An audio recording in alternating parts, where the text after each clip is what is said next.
Okay, all right, let's get that out of the way. Let's move this out of the way. Because today we're doing soldering. Excited. Sorry I started late. We had a friend who was in town. And we're actually going to be starting on not being one that's in the board, which you can see right here. Is currently functioning, but does not have the side lights on it. So that's what we're going to be doing. We have a spare PCB here. And I think right here. And we're going to go ahead. Yep. Set that to the side.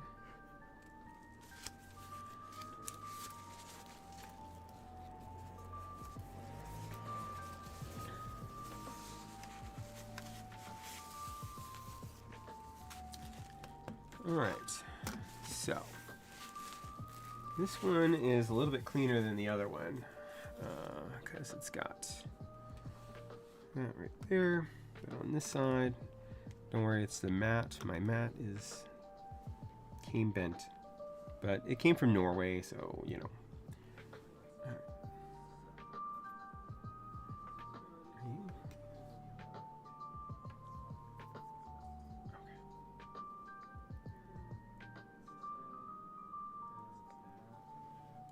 So you're on.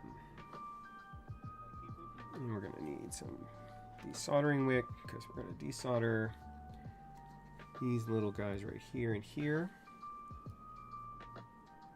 Let me turn on my little fanny thing.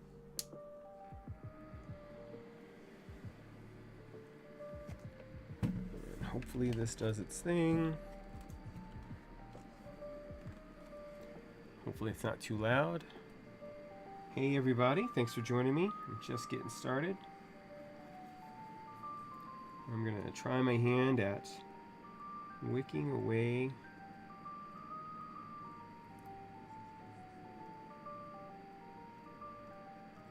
solder.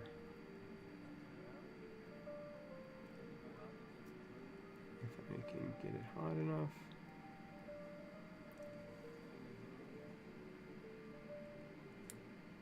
We'll make it a little bit hotter.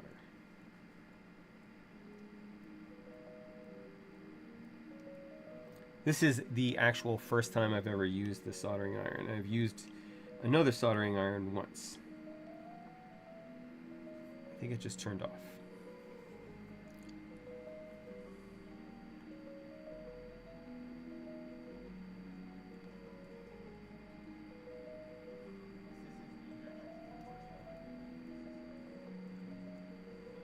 Thinking about heating up.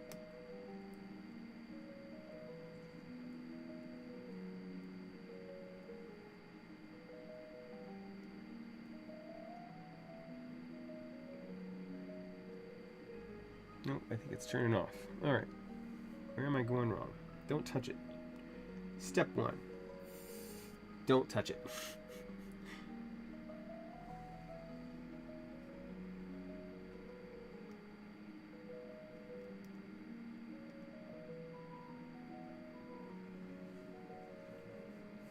Step 2, figure out why it's not doing its thing. This is wireless, so theoretically we should be able to turn it on, have it do a thing.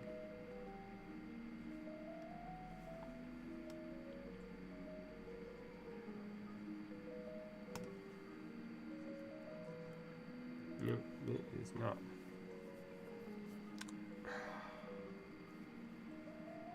I've got my backup. I might just go to that.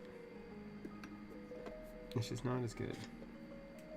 Still need to figure out how this thing works. Maybe I'll do that on some other time. You stay down there. Other soldering iron.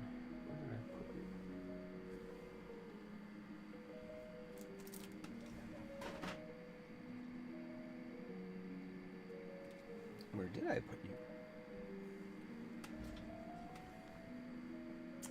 Apparently I do need to figure this one out. Never mind. Step 1, it's going to need power. Step 2. Is it still hot?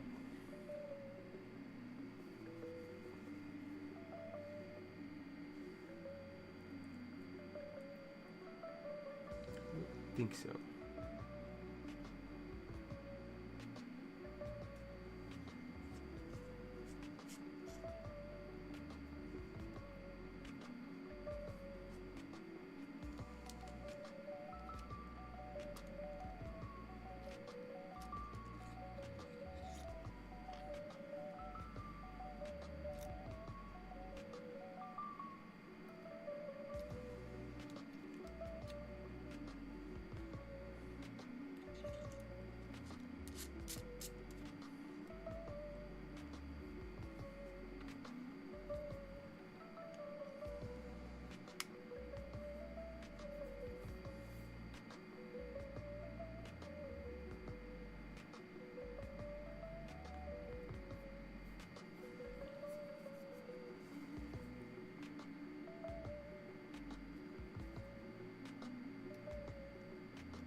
There we go.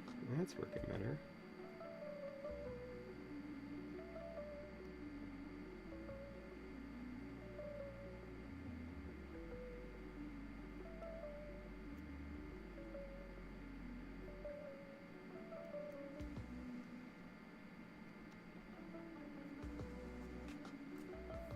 Hey, don't touch the wick.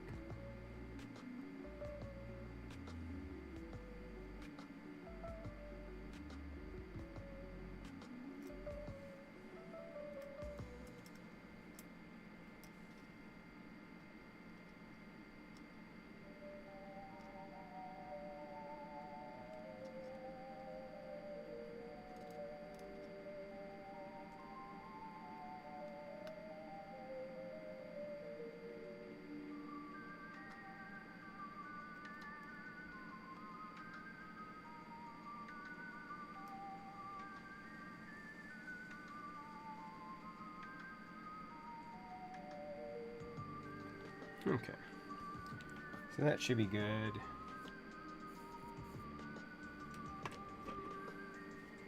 And then we're going to try to replace them with these.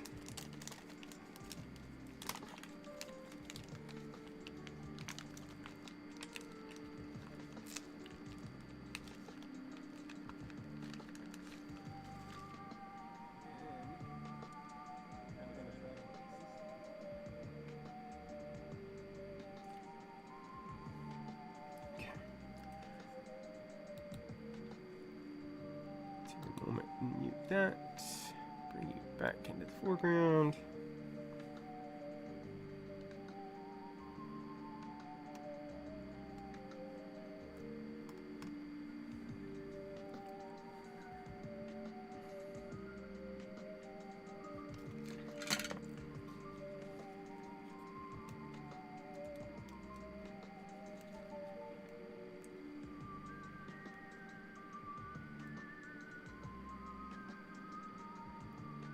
So these things are very fragile. So let's see, how am I going to do this? I know, we're going to tape it in place.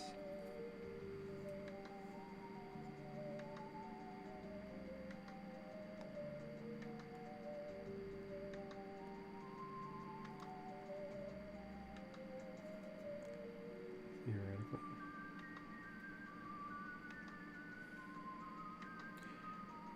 So if this is not readily apparent,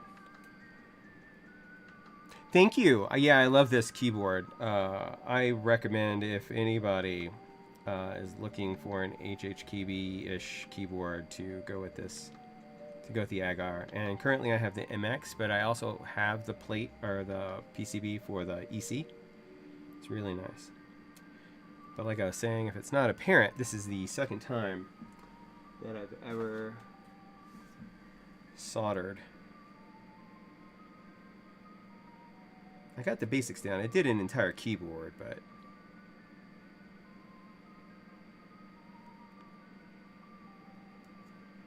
not about opening tape. See, opening tape is something that eludes me.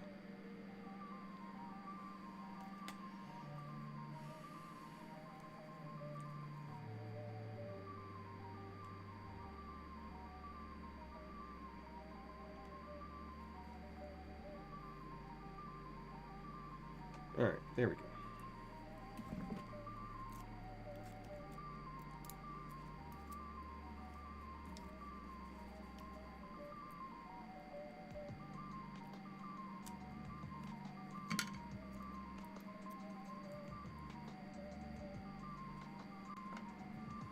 Go off to the side for the moment. Grab myself a little bit of tape.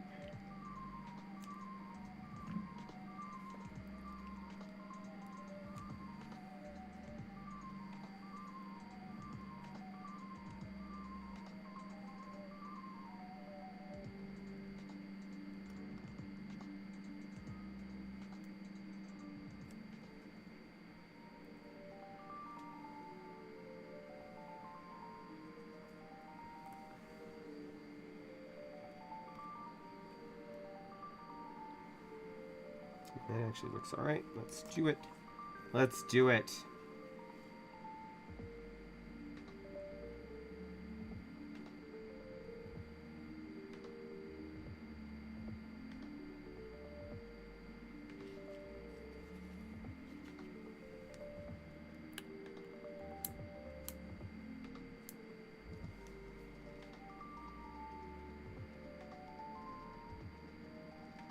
Yeah.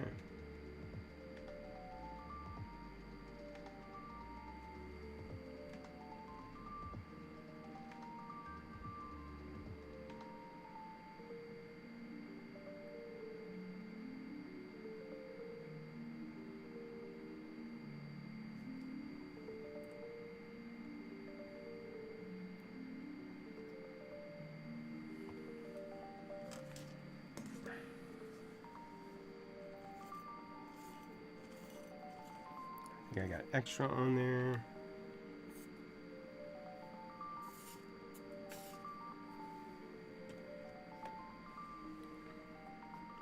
Obviously, I'm doing this all right, or not, I guess. We'll find out. I'll need to take apart the other board just to find out, but... Oh, wait, no. We have a battery. I think I can actually just connect up the battery. Hey, End of Greatness! Good to see you. Welcome to the madness. Because... where is my socket? There we go.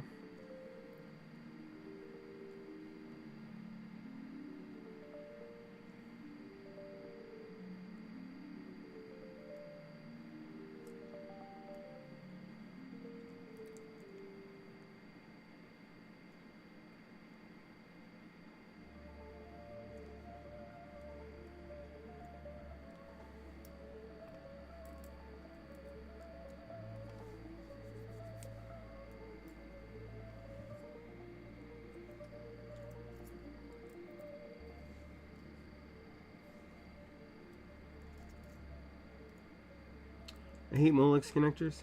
That has never been readily apparent to anybody.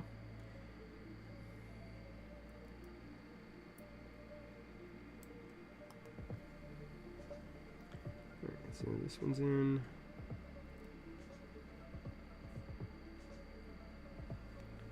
So theoretically, that one is in. And then inside of one of these sockets is a switch. Where's my switch at, yo? Where's my switch?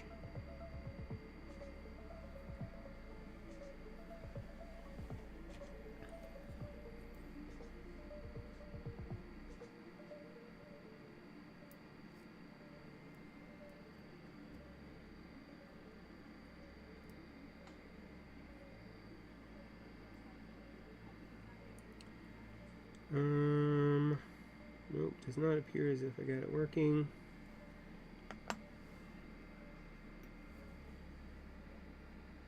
Don't do that. Why am I doing that? That's stupid.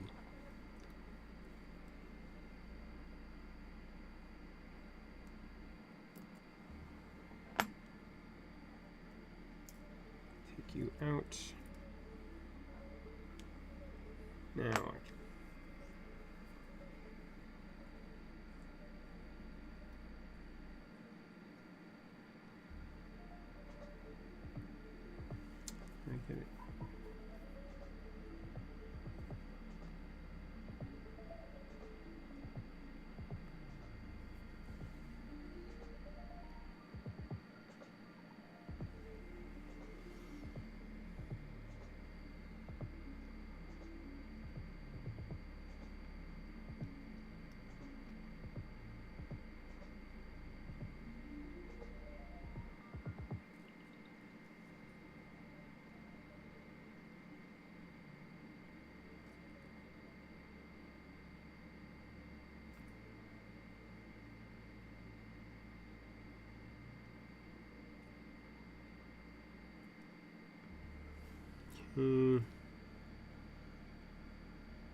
Don't burn yourself.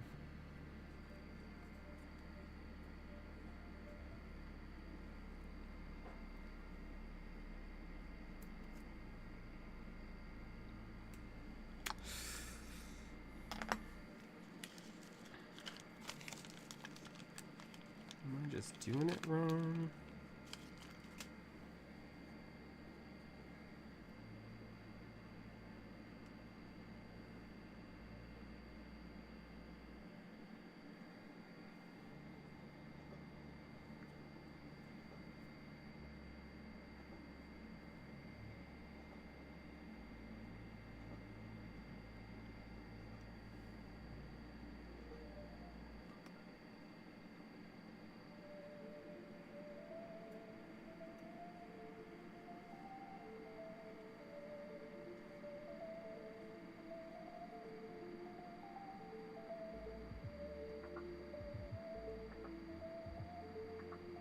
No, it's not just not lighting up.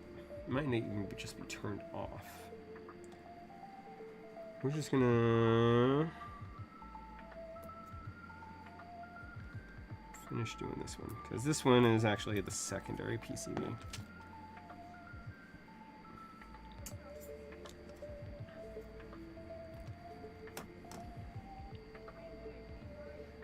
Ignore that. I apparently need a mod.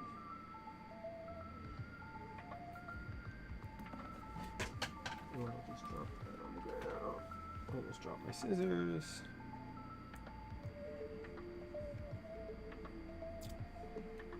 And this is a professional stream. As are our professionals.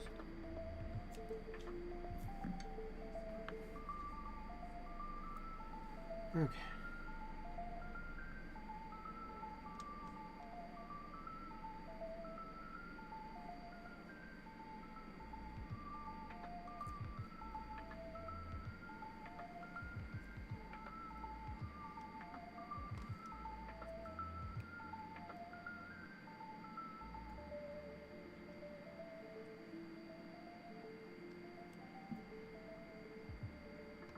Okay.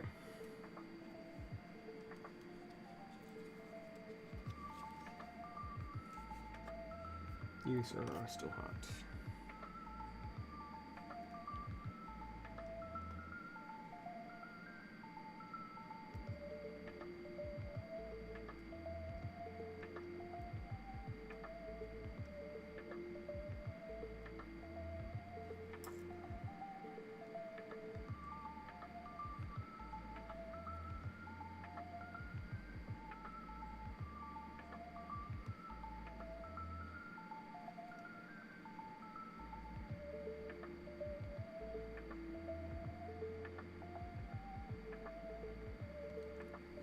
Okay.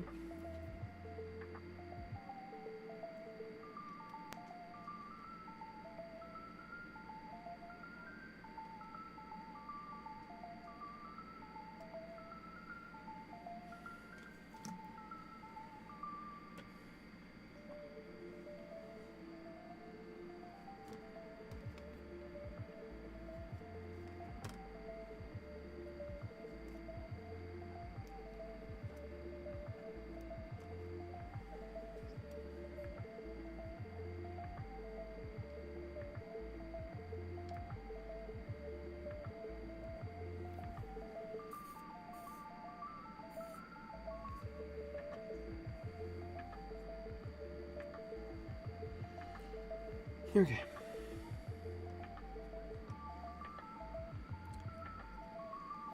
We are going to set this to the side for now. We'll come back to you now for the main event. The main PCB. The one that I actually have successfully tested So this is the Maxum65. Notice it has these plexiglass bars over here. Basically what these guys are going to do is it's going to add underglow, in this case purple.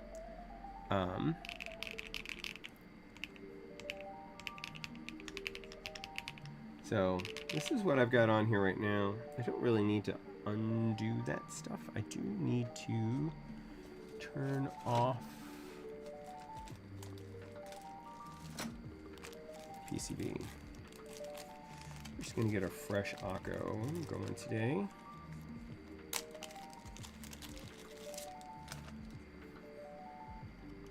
So in order to turn it off, instead of the tab or caps lock or whatever, yeah, it's actually underneath these keys right here. So even worse, if that can be believed.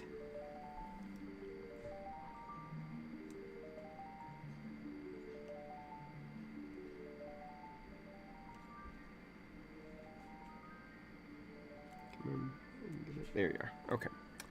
So I got the switch. Let's grab my handy dandy toolkit.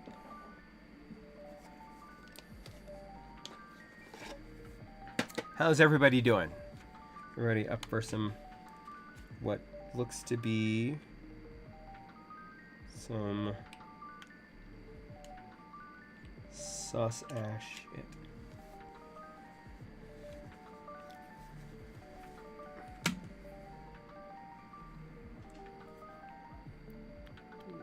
That's way too big. All right, next one down. That looks good.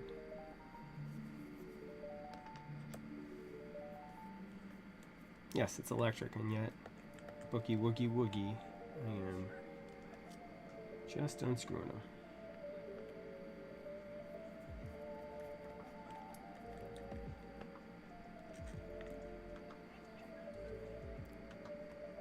So to open this case, you've got to release 8 screws from the front and the back. Searching for a briefcase on a volcano in DayZ. It's interesting.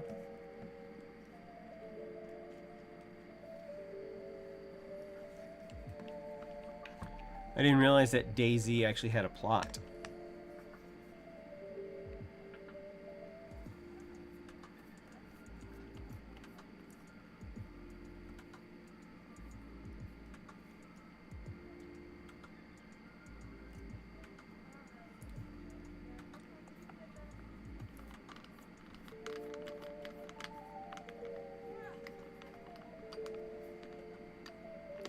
So once you get the 4 screws on each side out, then these side pieces come off.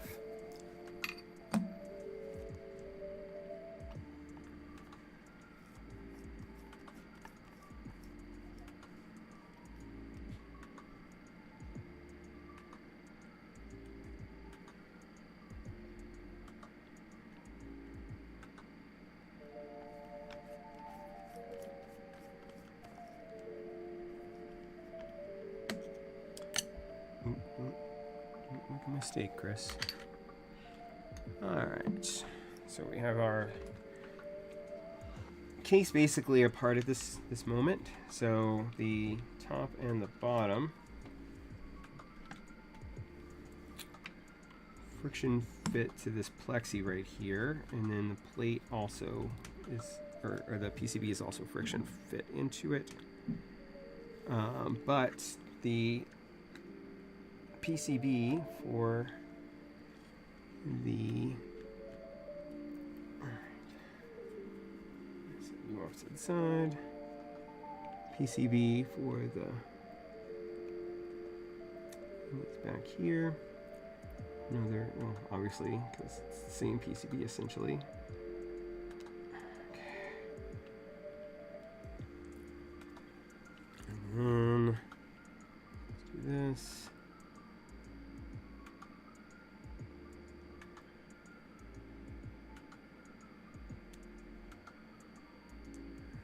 that.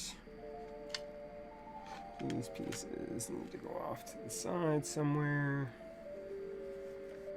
Not on my desk, apparently. Okay. Set you down. Set you down. Set you down. Stay. Alright, so now you can see, we'll get rid of this foam for now. We can go on the keyboard. And we have the same things over here. A little bit more wicking action going on. Hopefully I can do this better than I did last time.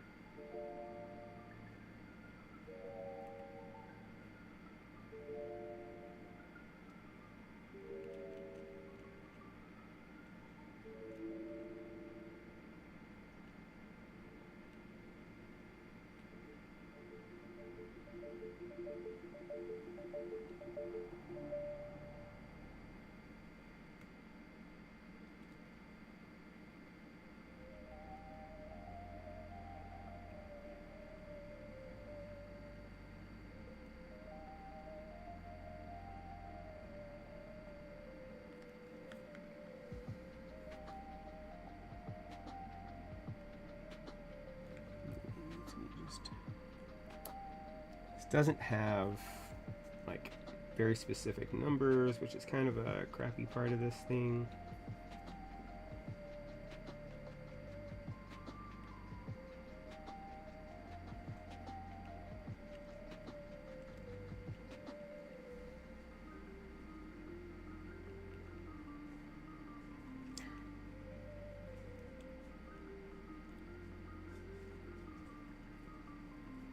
Okay.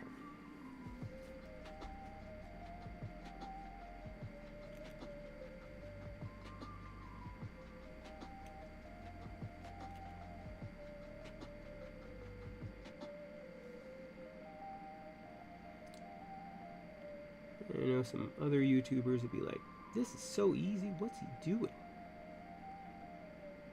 Or even some of my friends. Alright. These pads are clean enough. Yes, cheap viewers. Free live nudes.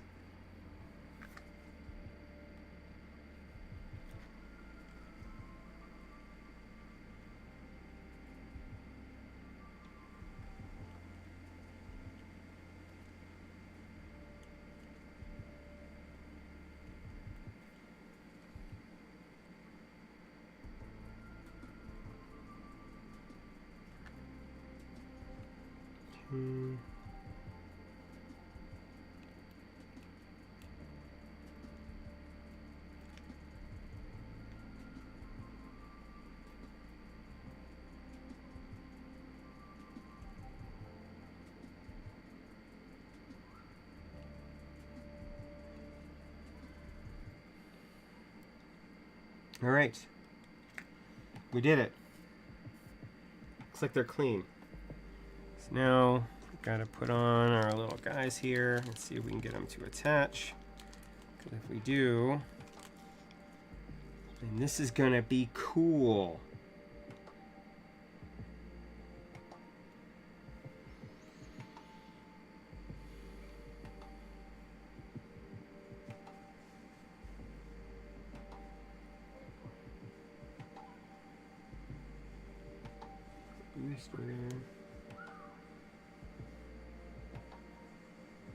I lost my end again. Oh, there it is.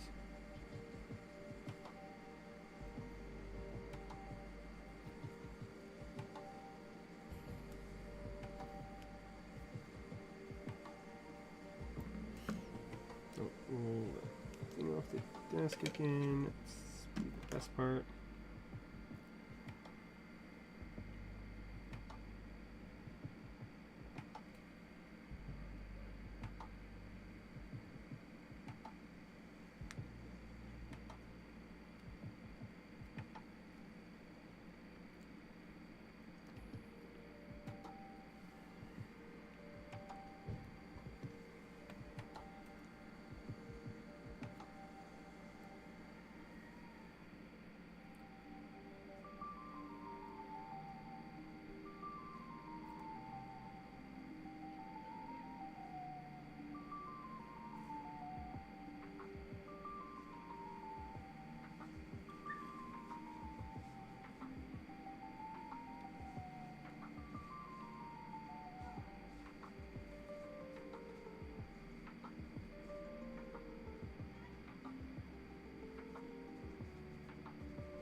Alright, let's try this again.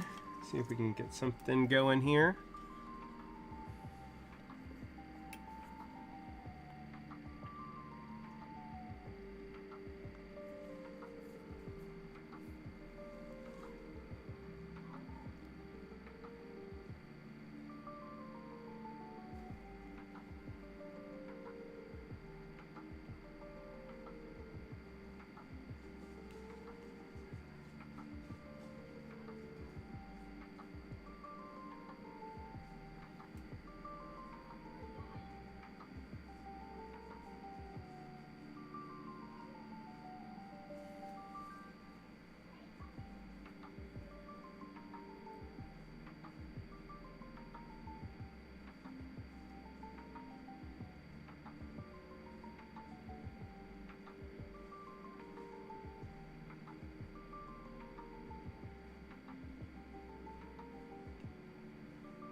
Apparently I'm not doing this right.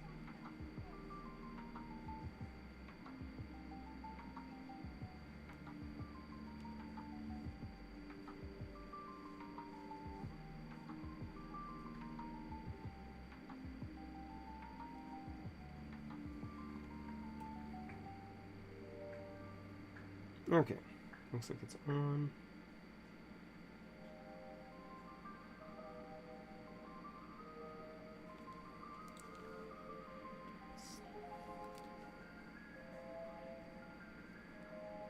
Should be able to, nope, it's not on.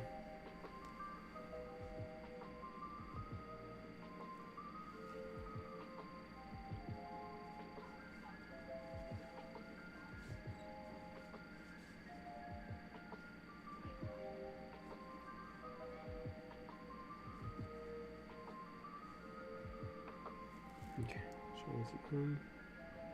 Alright, now it's on.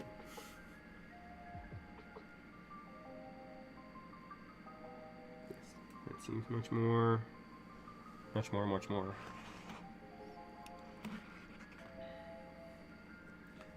Grab another one, tape it down. Oh man, how cool. I just want it to work. I'm very excited by this, by the way. Because if it works, it's going to be really neat. Oops, another piece of tape.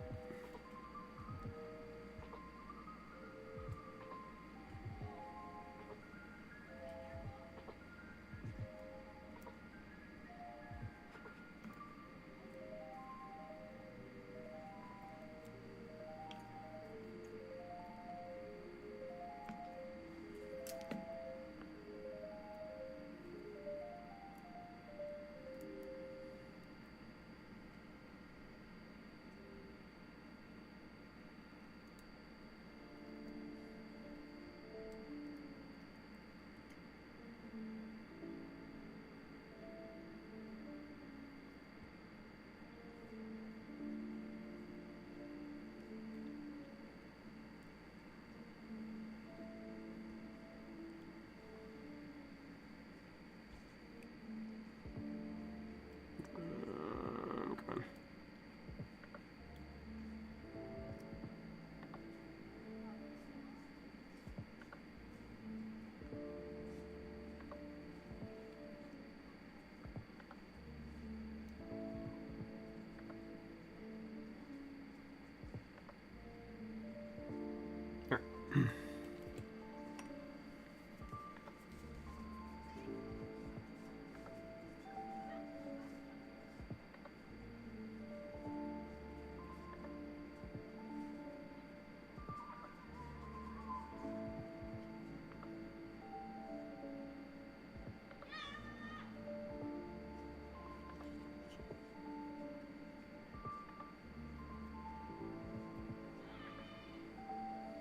Okay, there's one side.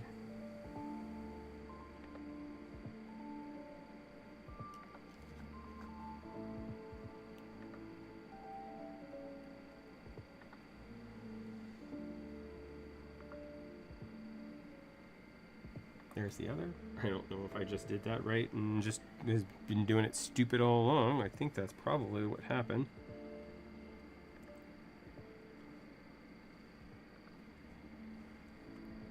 All right. It is, I don't know. Let's find out. We're going to take these and set these off to the stack right here, or the front, or whatever. And we're going to grab the base that has the battery. We're going to actually plug it up and see if we get a glow.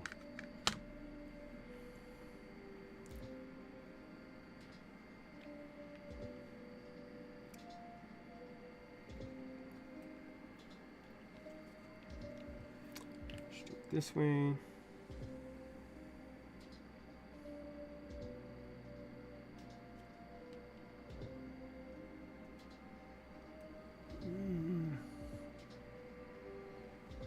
Where did I drop my tweezers at?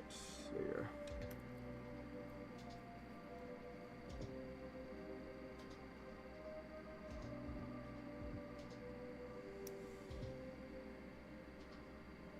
Oh, I got one.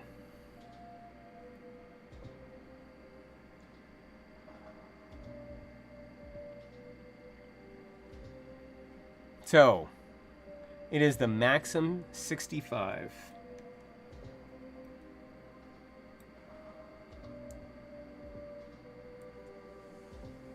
Alright, so I need to figure out what I did wrong on the other side.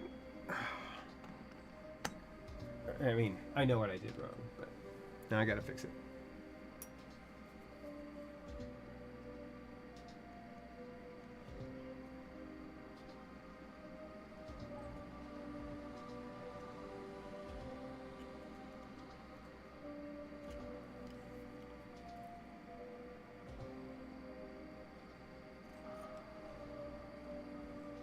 I just need a little bit more.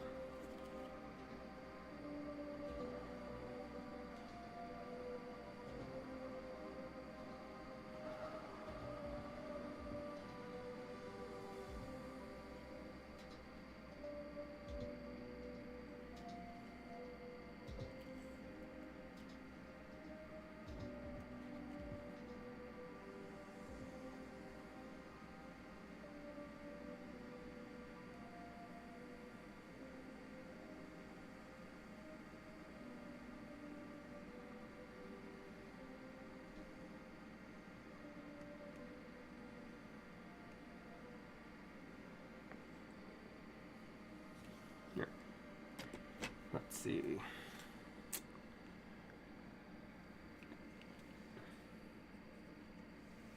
There's also the possibility that any or most of these filaments are bad.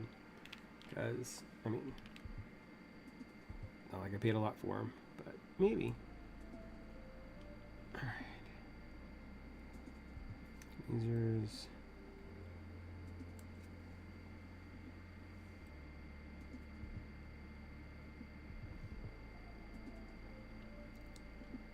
Yeah, let's try a different one.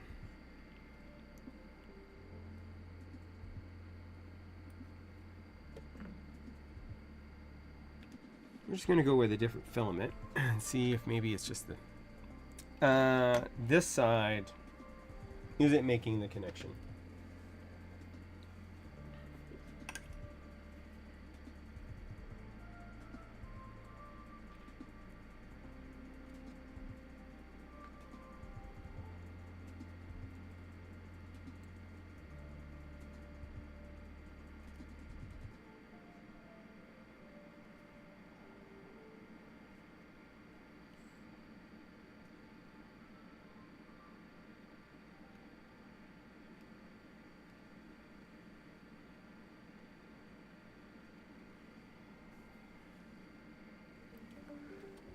So, we're just going to try a different filament first, because, you know, these are just whatever filaments that I got.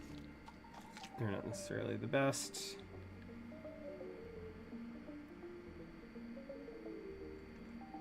Like, this one just fell apart. So, obviously that one doesn't work. You're just going to drive on over.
Let's give it a quick shot and see if I am getting better.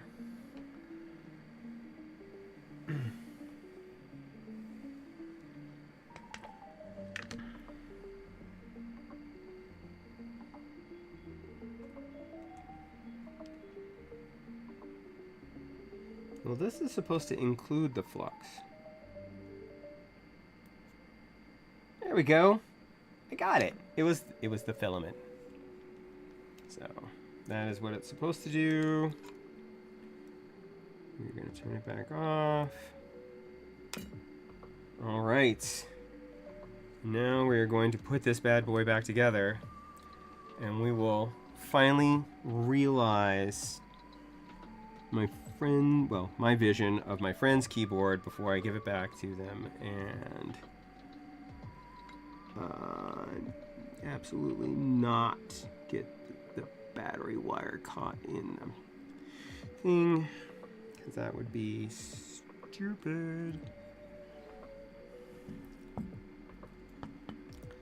All right, so that being said, you get to be dumped off into this thing,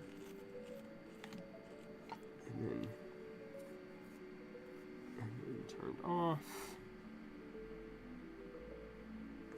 Okay, put it back. So the Fantech thing worked, so that's cool. All right, now let's get this bad boy back together.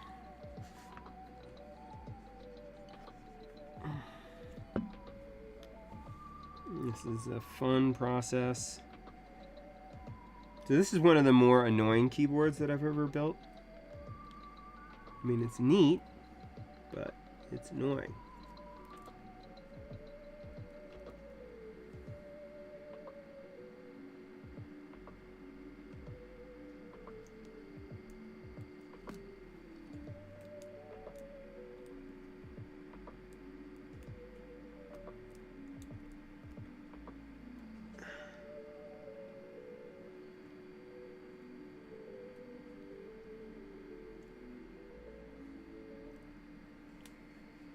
All right, so that is in, and so we then have to get rid of that.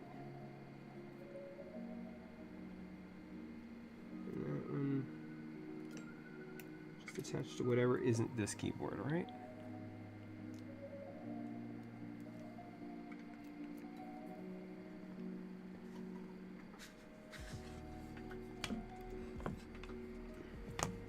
Nope, don't lose the battery.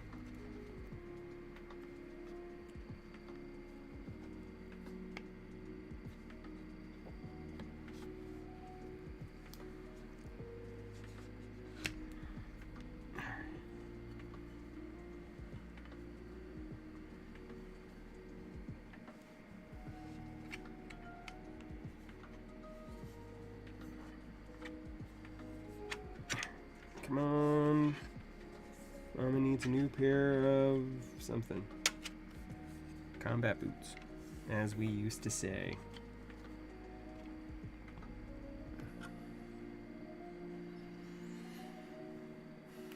Okay, so then our plexi needs to go in before I can put in the bottom plate.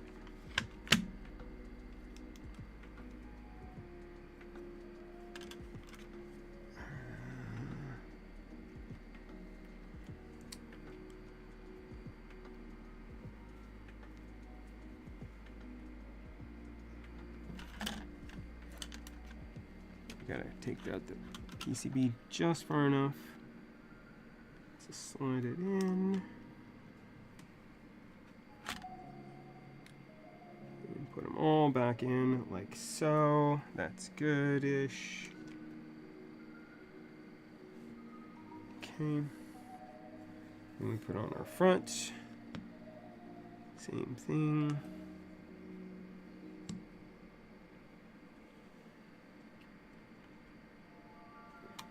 That. Ideally, I'd like to be able to give this back to them without them having to necessarily take it apart again if they don't want to. Obviously, it's their keyboard. They take it apart all they want. But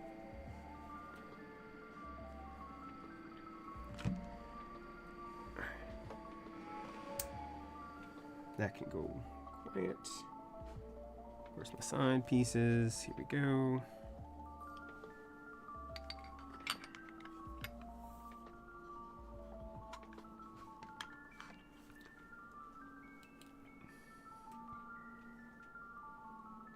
I don't know what that was. That didn't seem good.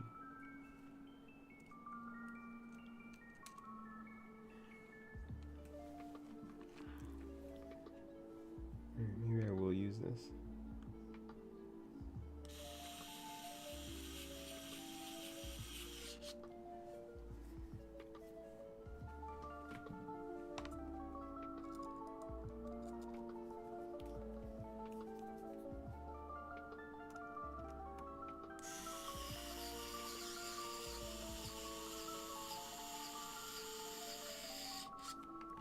Okay, there's one side.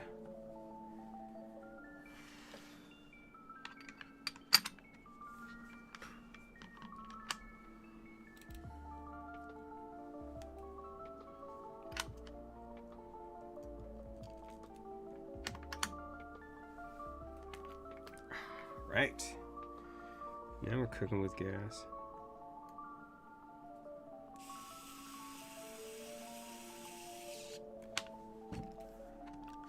And the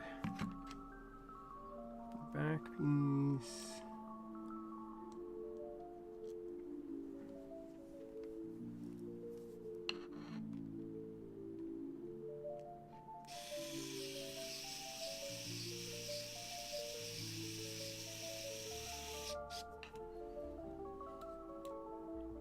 Oh, except for the bottom piece isn't in.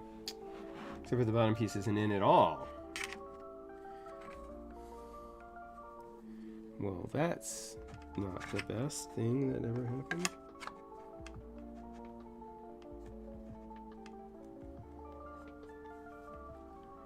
Alright, well, I guess I'm taking it back apart. Like I said, this is an annoying keyboard to build.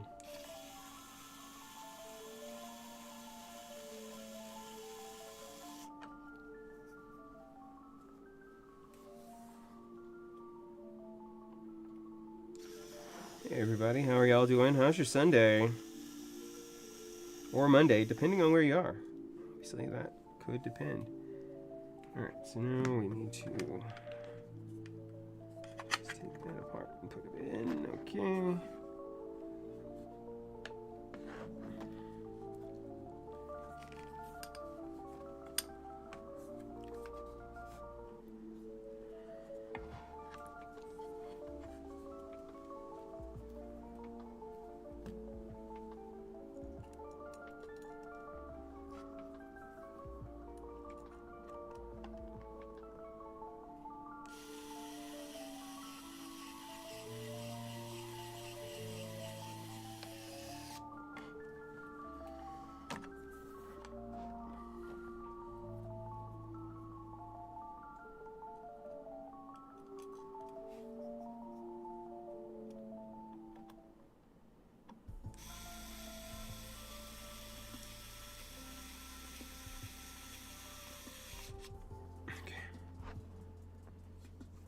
We're going to take off this piece.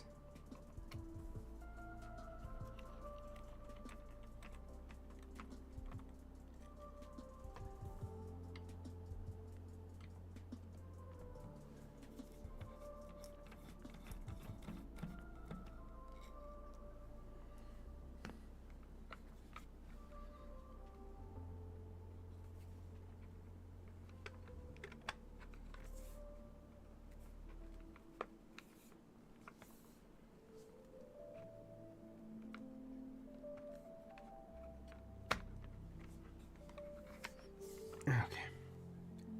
Everything is back in. Everything is good. Everything is happy. Let's go.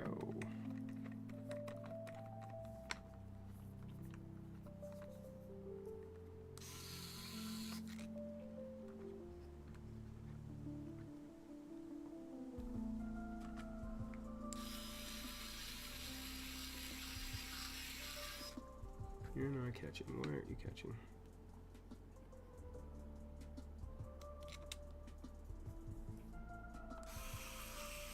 There you are.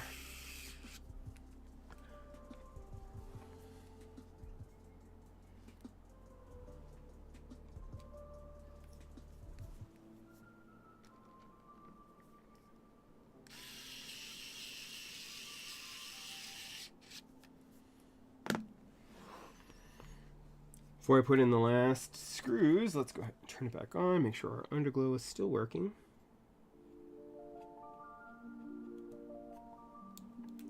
And it is. How about that? That is what we want it to look like. How fun is that?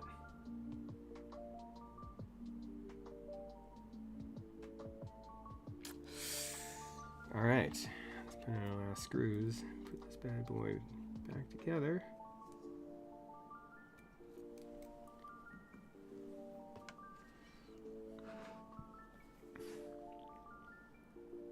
No, I won't. No, I won't what?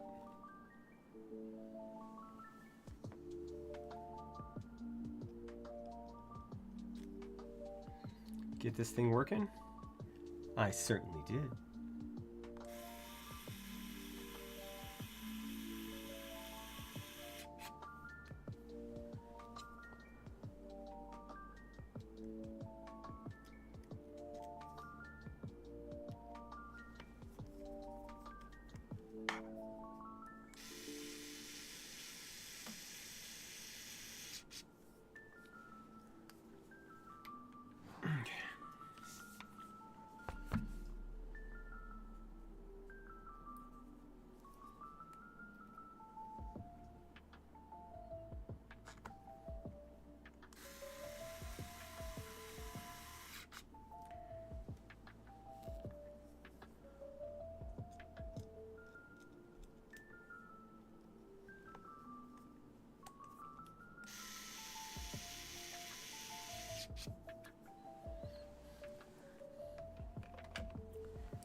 Okay, I'm gonna turn it on.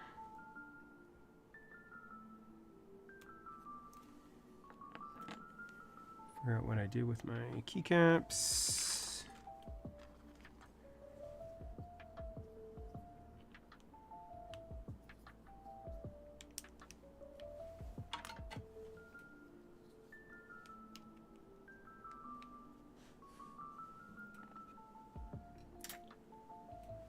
And there we go. What do y'all think?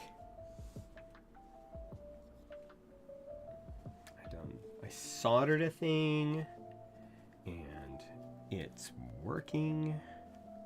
How about that? Put the tape up there. Put you off to the side. Let's go ahead and pause the music and we're going to do a quick sound test.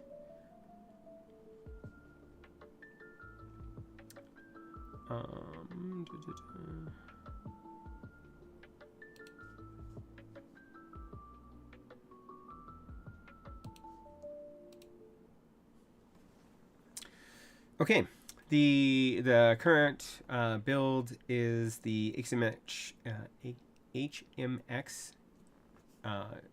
Finicky's Chew switches with the glorious keycaps. I forget the name of these. I'll grab that if anybody cares. This actually works really well with this board. It's the LeleLab's Maxum65. Here we go.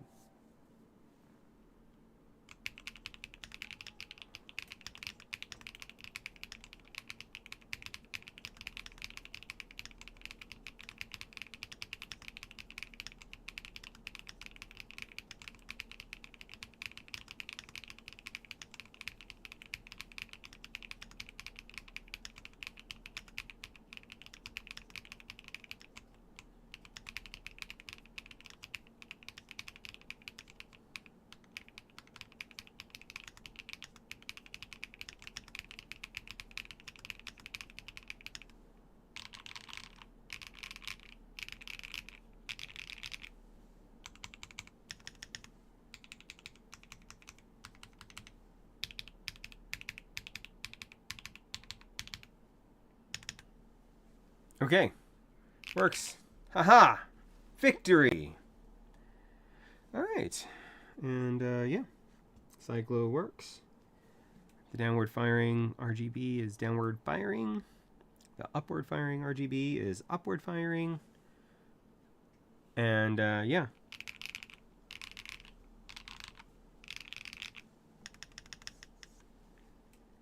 Now, she's not going to keep it in this configuration. This would be the configuration that I would put on it if it were my board, which it's not. So,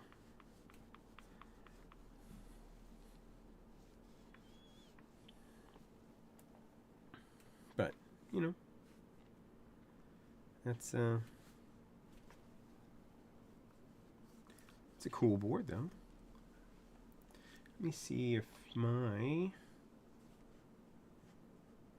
secondary part of today is anywhere near here.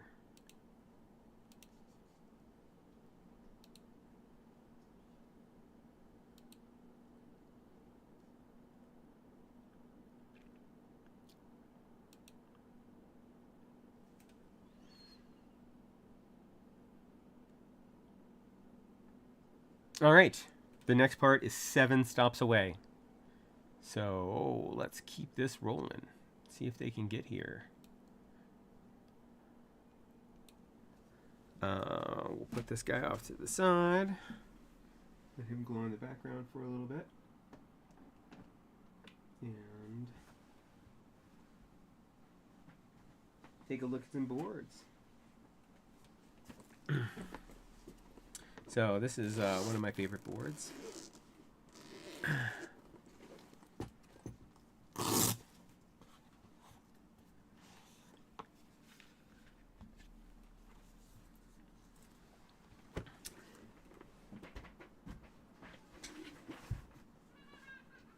This is the Elongate keyboard by Archon Studios, and they're not in business anymore, but I was able to purchase this from Stupid Bullets Tech.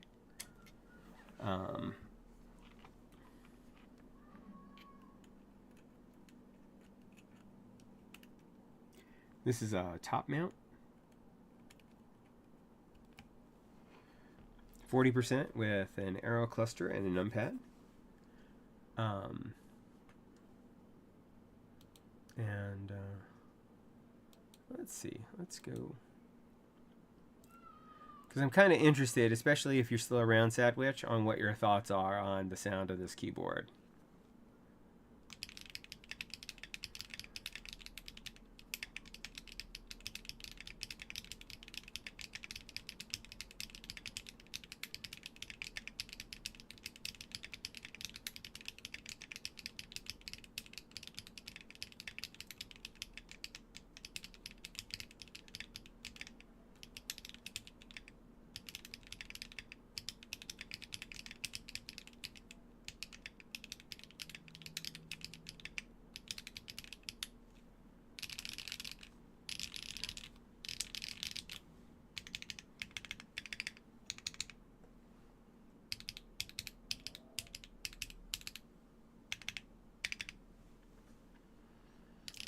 Because this has the cilantros in it.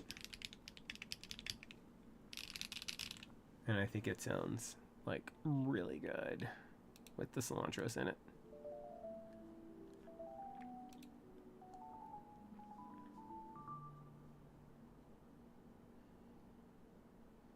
By the way, if you're interested in supporting the stream, go ahead and you can follow and subscribe if you haven't already. That would be great and would help me out tons.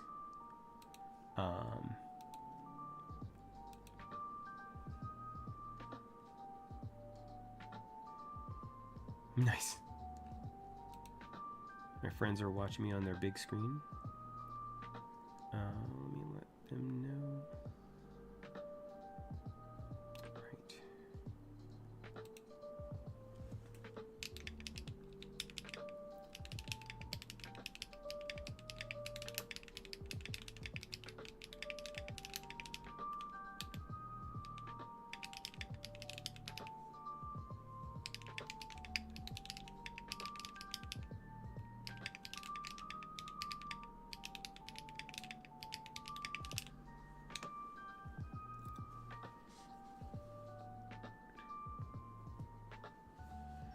And then I also redid the switches on this guy real recently.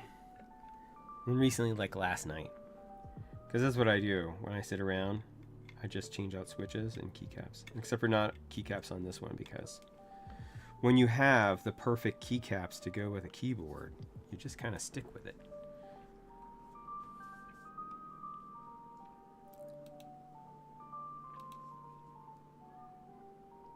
And on this one,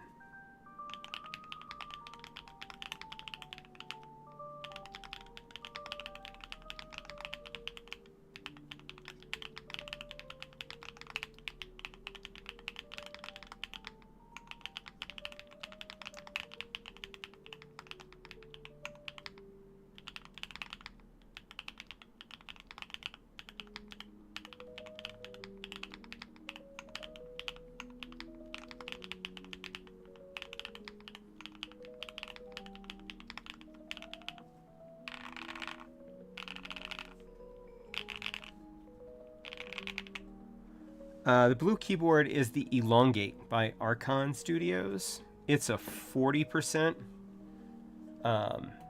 with an arrow cluster and a numpad. They were produced a few years ago. Occasionally they pop up on the secondary market. I managed to get mine from Stupid Bullets Tech. I also have a brass mid piece for this that adds a lot of weight, but I've been kind of enjoying the mid plate glow. Yeah, and surprisingly, out of all of the smaller boards that I've tried, this is the one that I've managed to really like I take to it better. I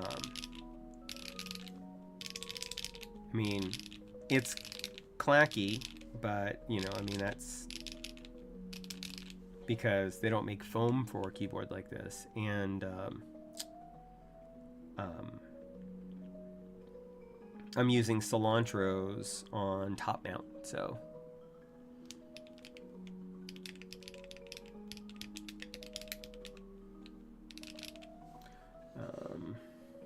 and then let's see, while we're waiting for Amazon to figure themselves out,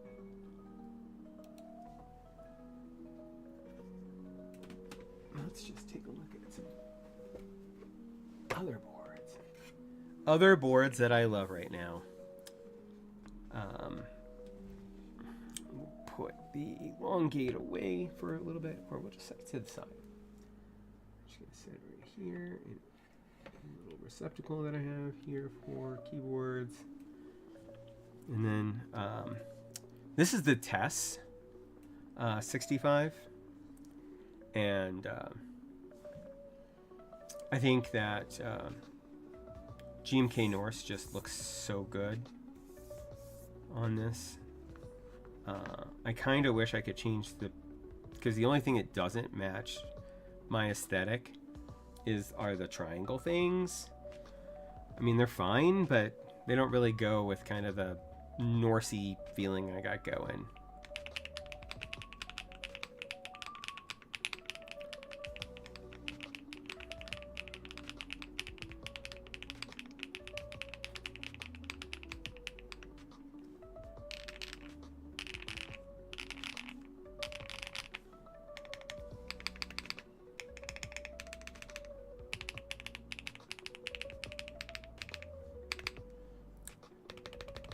And then, of course, the little brass Norsey accent. Thank you. I like it. I am a big fan of. I'm a big fan of this keyboard. I think it sounds really nice. I think it came out really. I think it came out really keen, really swell. Oh, well, you have a great night, and. Thank you for stopping by, and yeah, have a great day tomorrow when you wake up. And yeah, I'll see you then. Maybe. I won't see you. I'll see you online. See you on the Discords.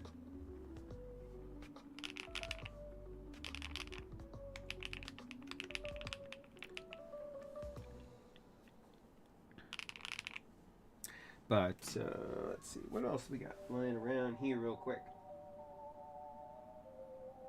Oh yeah. Speaking of recent streams, because I wasn't, but I am now. Oh, by the way, on the bottom of the elongate, you can actually see the PCB peeking out when you have the polycarbonate plate in. It's really, or the mid piece in. Pretty neat. Anyway, speaking of recent streams, so recently I did the Newfie Air 96, and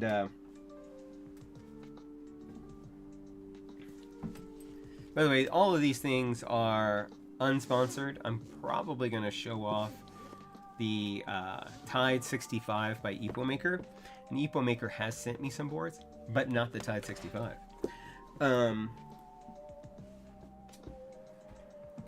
So yeah, so I took it in this direction, and I think it looks really nice with the Keychron Knight LSA keycaps on it, even though you can see it on here, sort of, but the stabilized modifiers are a little bit higher than the rest of the keys, and that is because in their infinite wisdom, they decided to make the stem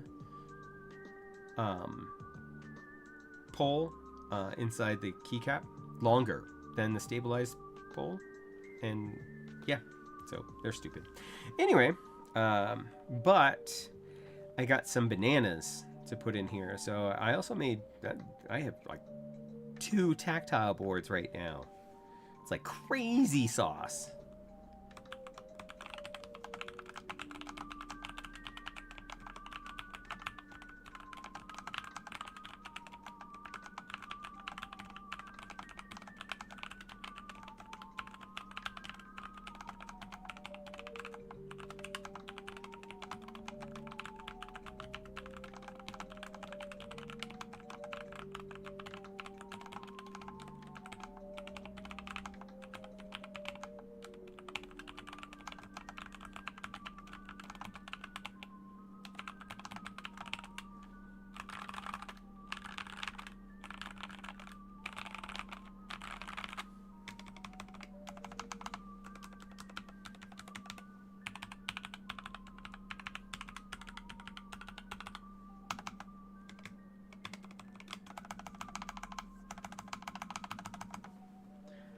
It sounds pretty good. I mean, for a low-profile keyboard, it sounds pretty darn good. Little tappier in the corner.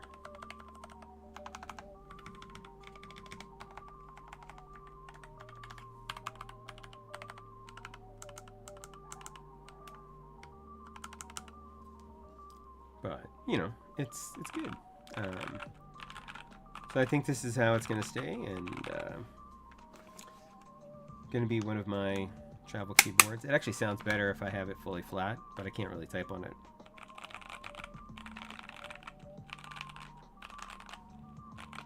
Kind of brings out the sound a little bit more.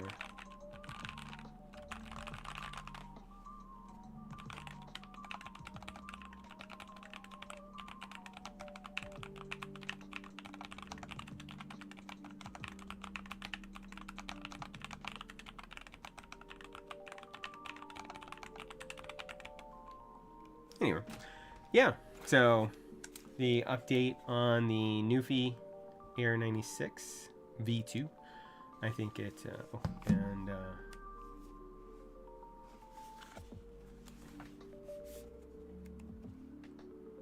we go, and a little underglow for you.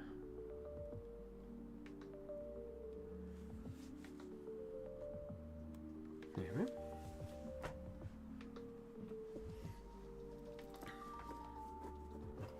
I love playing with the keyboard, so I do a lot of it, like I said, off stream.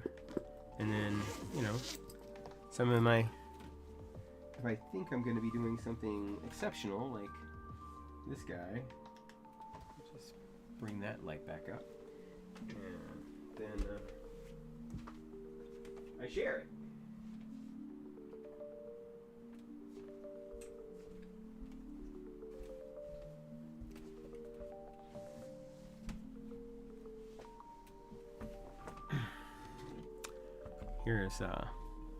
Here's that EpoMaker Tide 65 in blue because the Adept loves blue.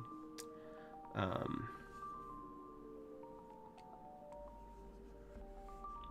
little underglow, and then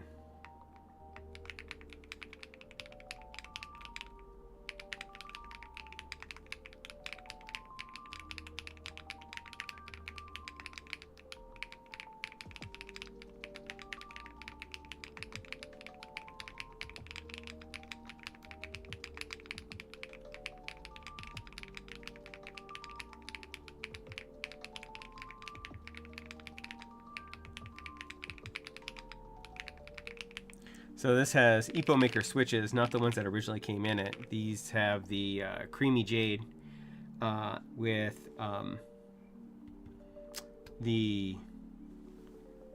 creamy jade with drop DCX permafrost on it, and I think that the permafrost blue really goes well with the light blue here, but brings the whole thing a bit darker, which I prefer. All my keyboards tend to be darker.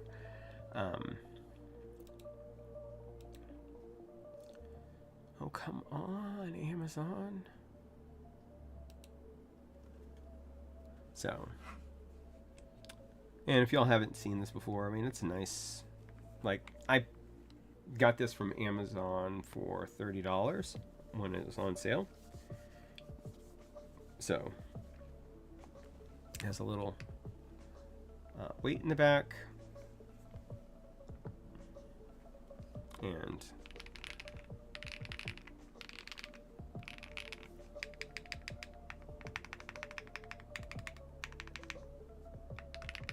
I think it sounds really nice.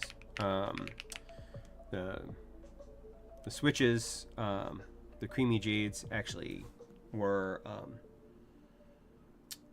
was what, $20 for 110. So like an exceptional deal.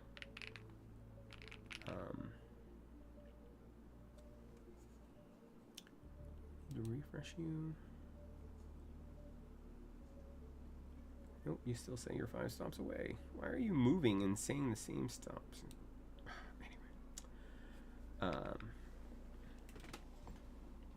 If there's any keyboards that y'all are interested in showing off, let me know.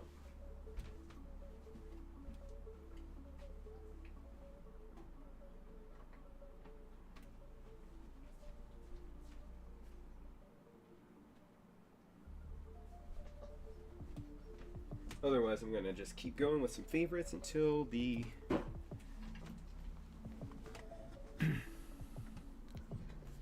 arrives. This is the Akko SPR75. For those of you who don't know, the SPR stands for spring, and this is a spring-mounted keyboard. Watch this. Like, literally, it is on springs, like 6 springs. So that's a lot of flex. Let's see, what switches do I have in here right now? I think mirrors.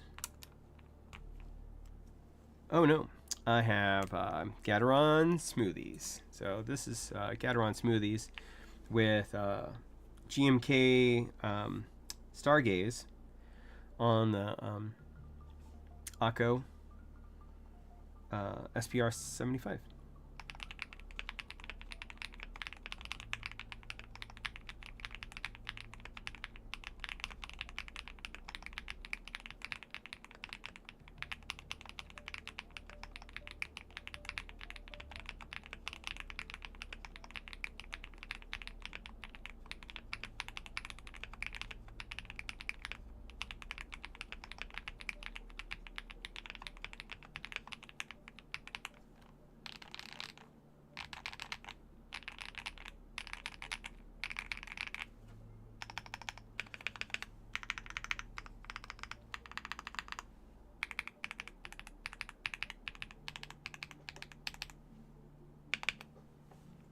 All right, yeah. So what do y'all think about that, huh? Isn't it fun? Along with this, which I also think is fun because I love the Stargaze set. It was actually the first GMK set that I really wanted, and it is one of the most recent ones that I've got for some reason. So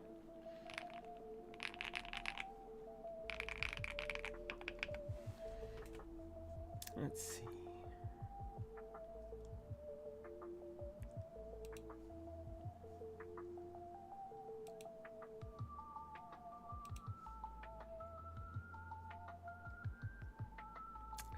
What other board do I need to show off? Do I need you all to see?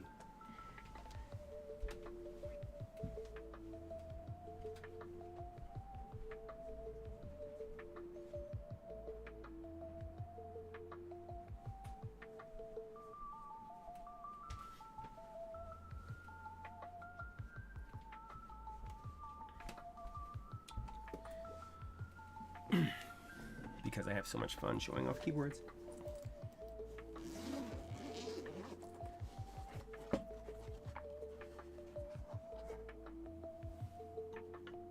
Okay, there we go. Further back. So we went to, well, I mean me.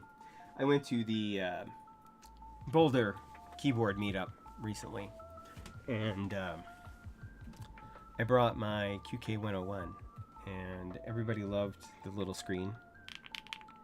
And so I said, next time I will bring more screens. So this is one of the things I'm bringing next time. This is the QK80 Mark II. It's got the little screen here. Actually, mainly it's because you can play Flappy Bird on the screen.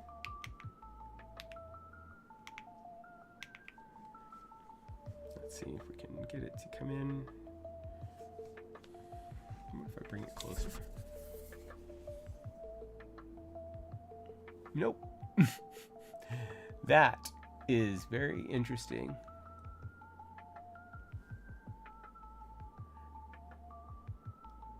See, look, there it is. That is also very interesting that my camera does this.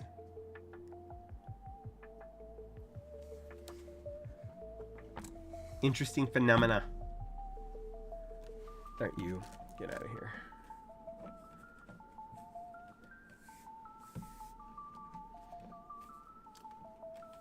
Okay. Anyway. Cool. But this is the, like I said, the QK80 Mark II with, I believe, it's going to be the Chew switches. Oh no, these are Cosmic Purples. And this is the Damaki Silent C keycap set. I don't have any of the novelties on this one. I do have some on the Elongate, which is the set that was on there as well. So this is in this particular case, this is a double shot. The triple shot are on the Elongate with the Cosmic Purples.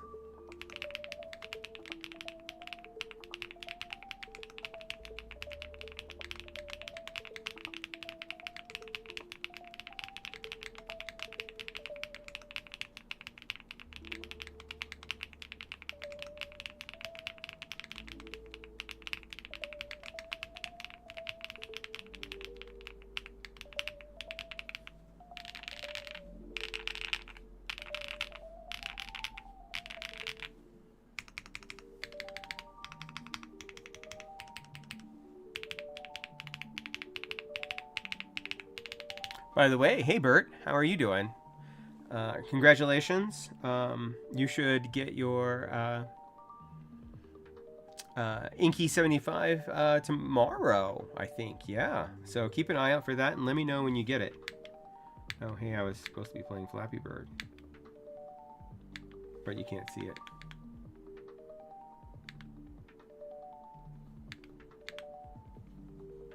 Oh, I lost Flappy Bird. I was never any good at Flappy Bird anyway. That's fun that you can... How many fingers do I need in order to make the screen show up when it passes over it? How fast does it need to be? That's so weird. Anyway. Yeah, how are you doing today, man? I think, I'm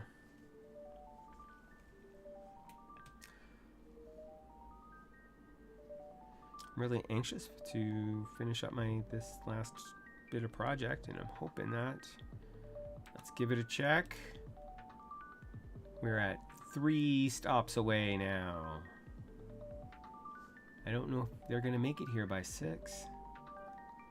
So, put this away and break that out and actually take a look at it real quick.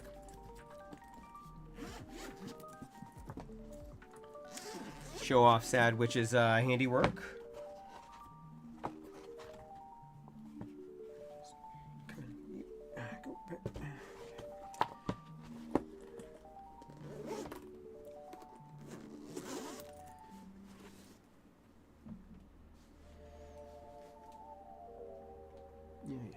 Okay.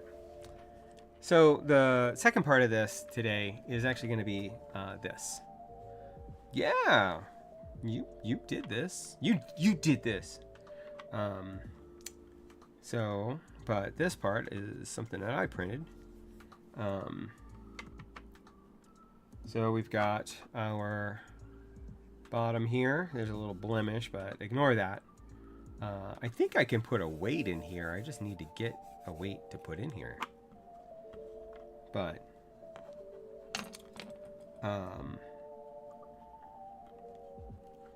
yeah, you soldered this, and this is the Eternal keyboard, the EK version 1.2 with it's a hot swap with downward firing RGB. That and then the case that I printed is able to take gasket mounts. So I printed out the plate, and that's what we're waiting on right now.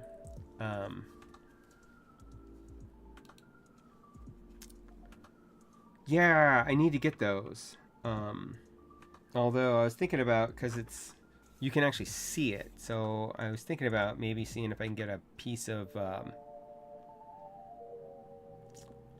if I could get a piece of brass that I can put in here. That would be neater. And then where am I at? Okay, here we go. And then don't look directly at this.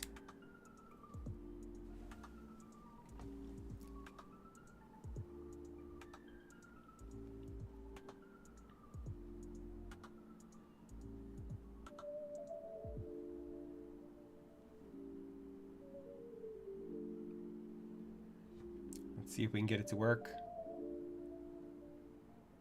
It's not that great. It's not like the classic glow, which glows a lot more. But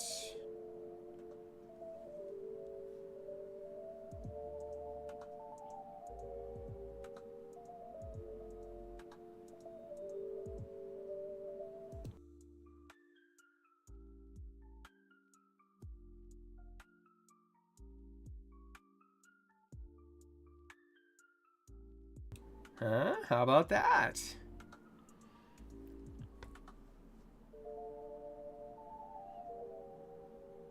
Glowy.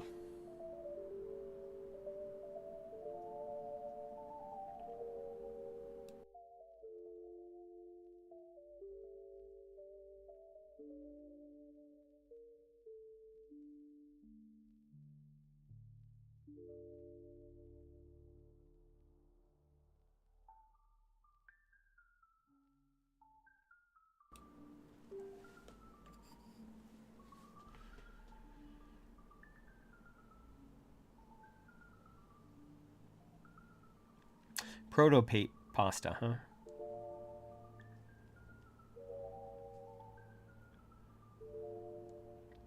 Right?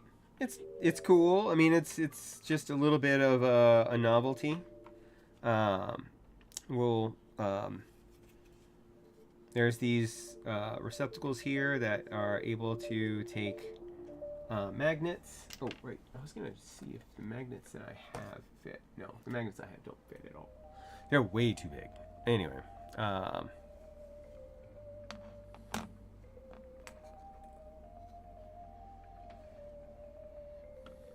So if we go ahead and take this out from here, and we can put this back on for now, just so you can get an idea.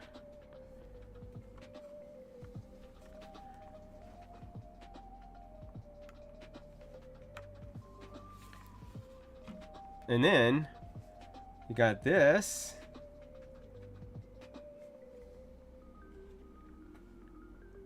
Ooh. Do I want to take this apart? I don't. Yes, you do. The feel of the agar is really nice. Such a smooth. It's almost as good as the petrichor, which I say is like if you had metallic silk. And this is pretty much there as well. And, you know, tropical waters.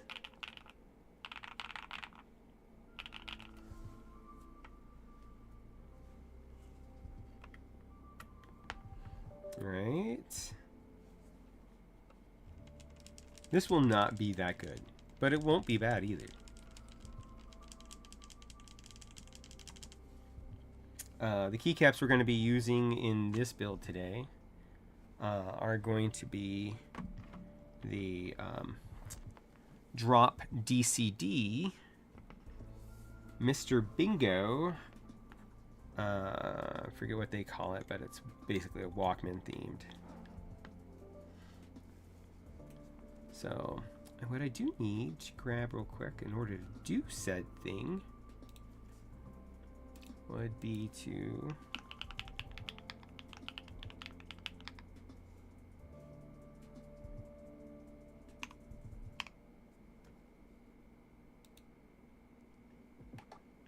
look up the default layout of this keyboard.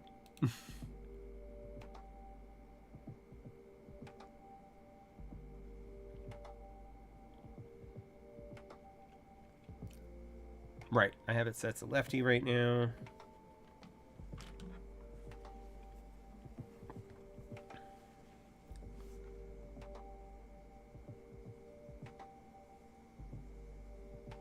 I don't know that I'm going to keep that. Maybe I'll edit it while we're here.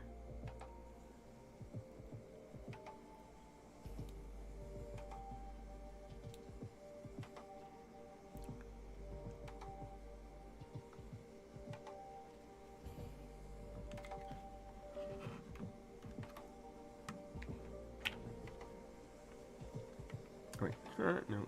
Okay. I need to move you and grab you. All right. You'll be back, Agar. Agar.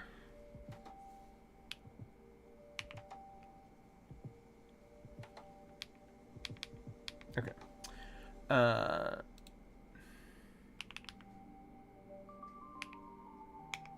think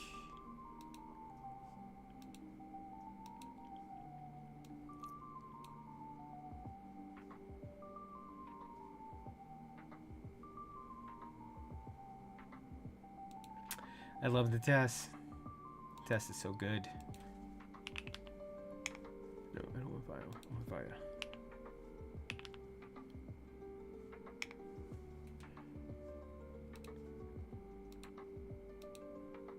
Ah, there we go. All right, let's go ahead and share this.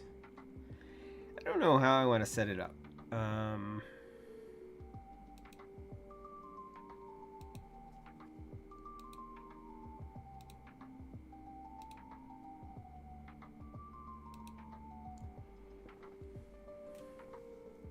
You still can.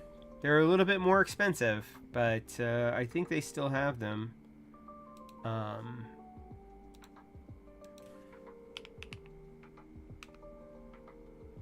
DaVinciKey.com.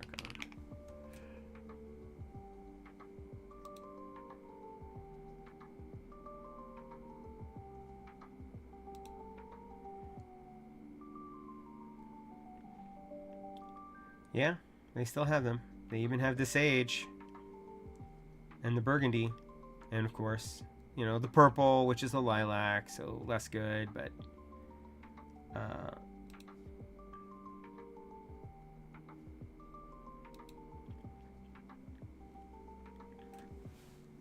there any? I could get an FR4 plate for it for 20 bucks, except for the buying freeze. Okay, that explains that.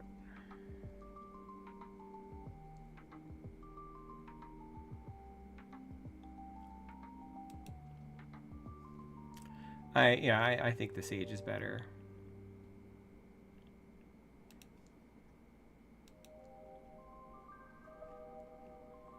I mean, I honestly think that the burgundy is better than the sage. And of course, I love the navy that I have.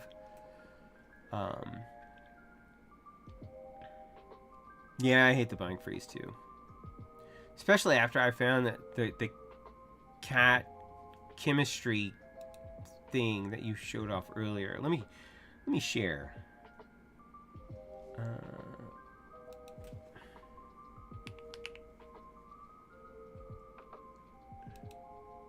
Oh wait, no, that's Retro Bytes. Although, again, Retro Bytes. I'd love to get Retro Bytes. Yeah, well, it's all right. I'll forgive you because they're awesome.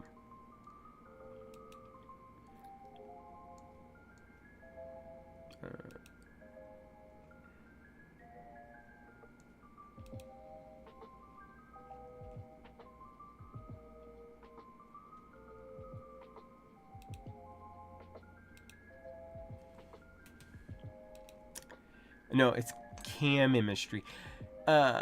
Chemistry, right. So they're cam, which means that I might like them less if I actually had them. So maybe that's something I could use to sour grapes myself into thinking that I didn't need to do this thing that I can't do. But, I mean, I love this keycap set. So awesome.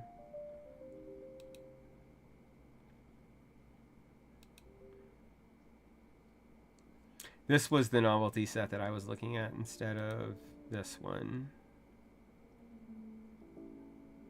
And the reason why I would have gotten the icon over the other one is because they should have done the... Again, this is the same thing we were talking about earlier with that other keycap set. Not yet. I think it was at 3 stops away. Let's see where it is. They are dropping it off. They are still at 3 stops away. Oh, hey, he might be gaming. What do you think about this as a keycap set?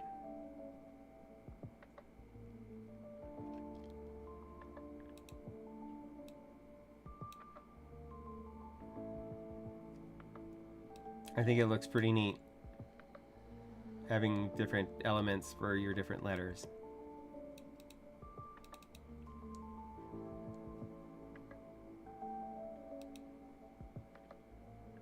And then, you know, it's white and blue and with red accents.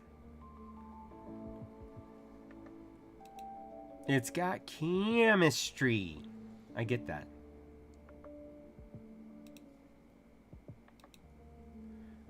Although I guess it wouldn't have mattered because I probably would have gotten the icon set. Well, it would have mattered because of the afro and... But, like, it could have done the entire modifier, text modifier in this font. Yeah, well, it's not a... It's the periodic elements, but it's one for each of the actual letters. So it's still QWERTY, so QWERTY.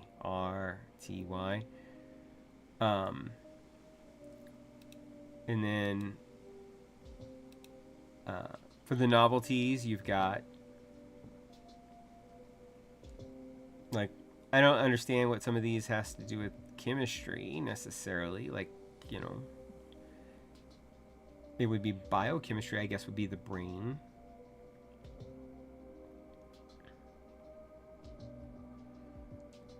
And for escape, I would have done Einsteinium, but that's just me. Then you've got this. And then the colored accents. Red and gray, no, yellow.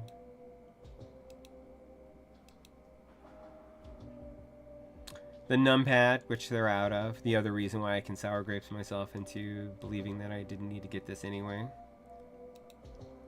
Space bars.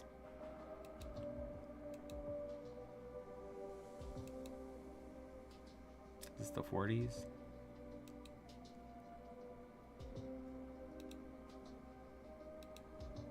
Oh no, that was the 40s.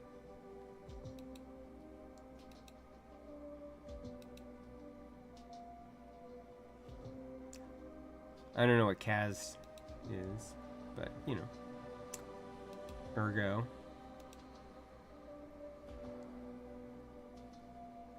Anyway. Yeah, so there's that, and then there's this. This is the other set that I would get if I could get something right now. And had the money to get it.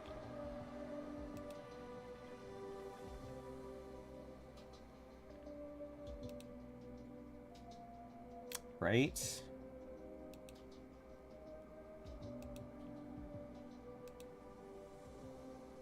Ooh. Ooh, honey.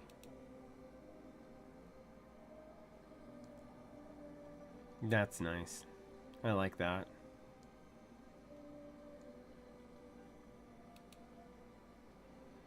I like this with the file folders and stuff kind of better than this, although I really like this too, because I like the little potion bottles and the little Zelda sword. But if you're going for kind of a Commodore 64 theme, you know, I think the render's funny. But anyway, let's talk about this. How do I have this configured right now?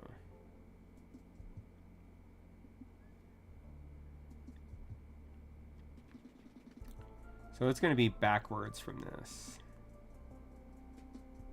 And then... Yeah.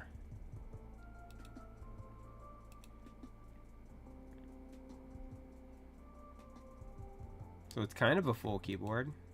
Demented and sad, but social.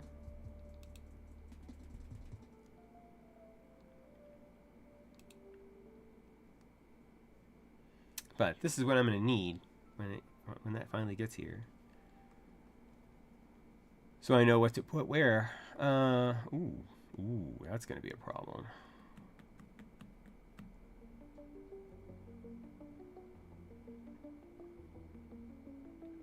I think I changed my mind. We're going to go with a white keycap set.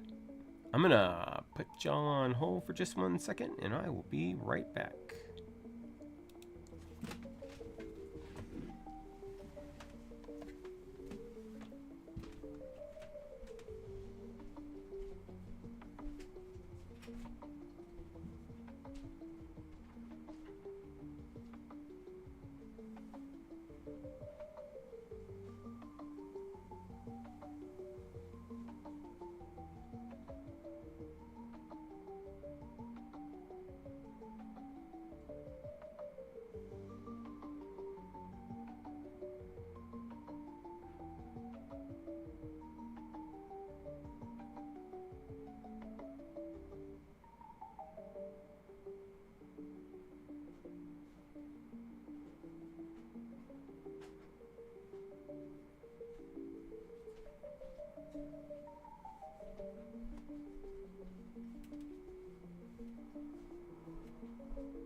Okay, so we're back. And we are going to change up the keycap set we're going to use, and we're going to use this. Let's see where my package is. See how we're doing. This guy is going all over the world with package number 3. Grrr. This stuff can all move off the desk.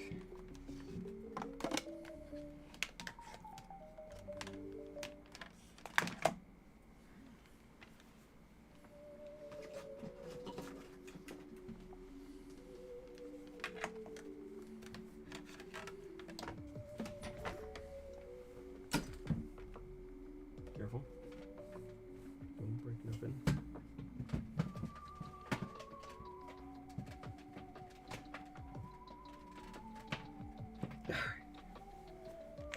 So now we can put you over here. And slide you over there. Put that right there.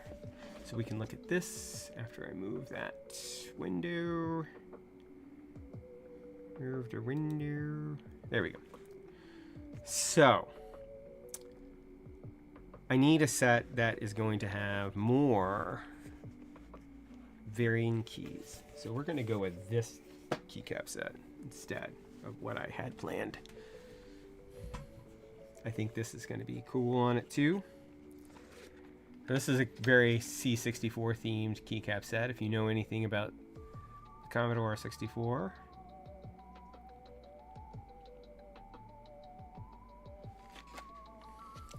And it has a joy button. Who doesn't like hitting the joy button? Right? So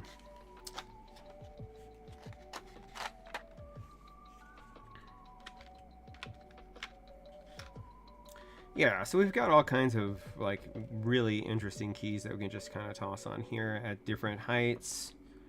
We've got an in and out key, because who doesn't like a little bit of the old in and out?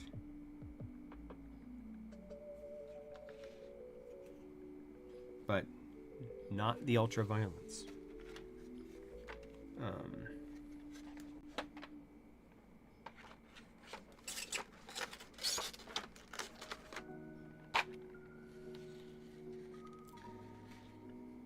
So yeah, so I have a smaller tab. I don't have a single U or 1U tab, but I will make do.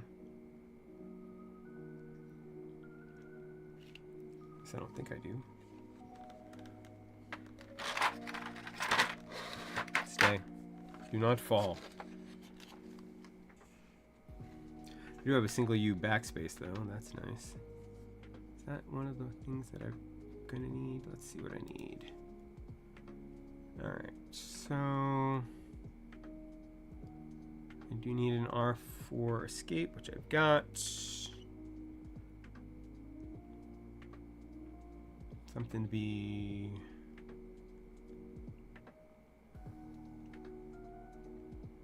Yeah, we got this. We got this.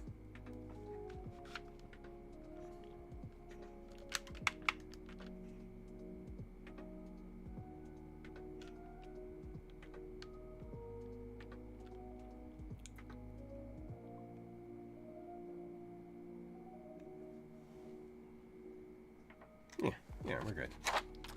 Okay, yes. This is the plan. We've got a plan. There's now a plan.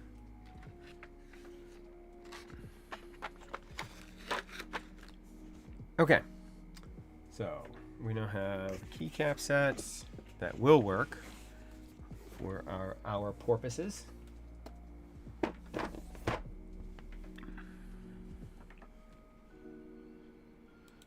What else is going on? What else is new in the world?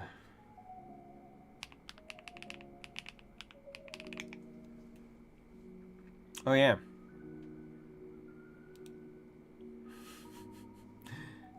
The one button keyboard for $90. I mean, I like AKB, but this is ridiculous. This is ridiculous.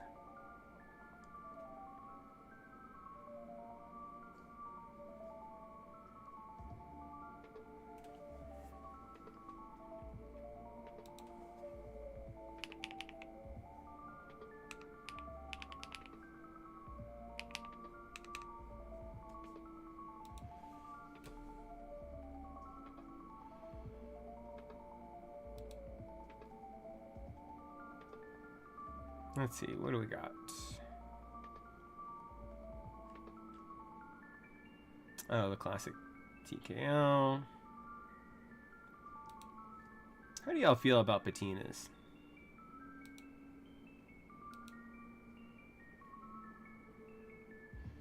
Are they neat? Are they overrated? Are they just dirty?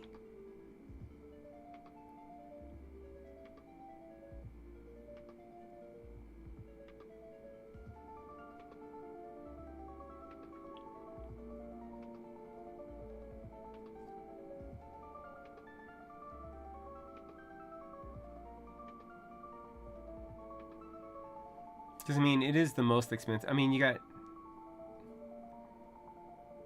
the black PVD stainless steel for $235, and then you could get copper patina for $235, or save yourself 15 bucks.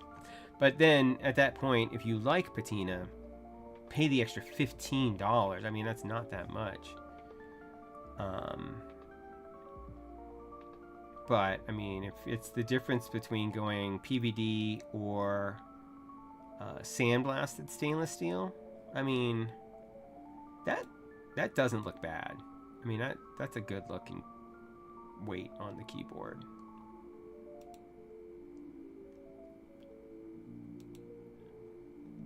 Oh, is there a new?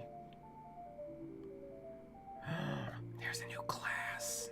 I don't need a new class. I've got the curve coming. Oh, but it's gonna have the clear window.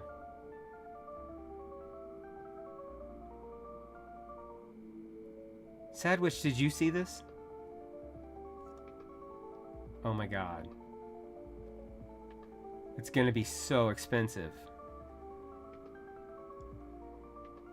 So expensive. Taking bets right now how expensive this thing is gonna be.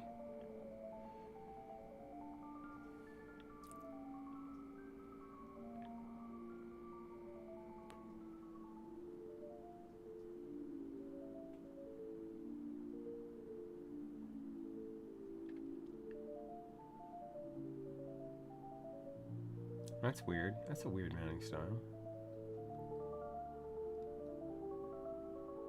Oh, it's an isolated top mount. Okay.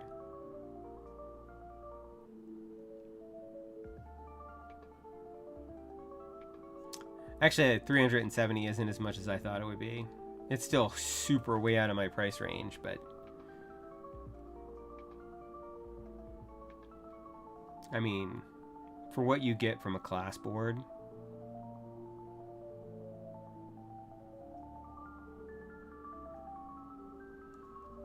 they updated the weight. We're looking at the new class 100 in I think it's an interest check. So they're doing a full-sized. It's gonna have the little flip up, like, I don't know if you remember the old school boards, but they had the flip up thing where you could put different pieces of paper into it so that you could, when you assigned or your application assigned values to the key, to the function keys, it told you what they were. And then I think this display or this logo here could be changed out for a display that is a calculator. Oh, nice. Yeah. It's a big one. Let's see.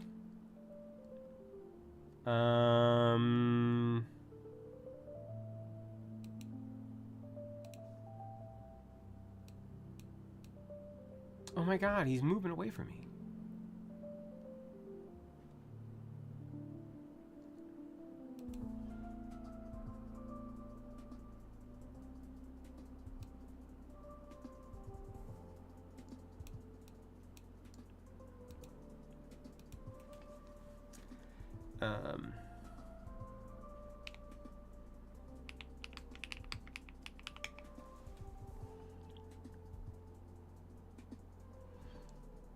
Funnily enough, this keyboard will not be as heavy as the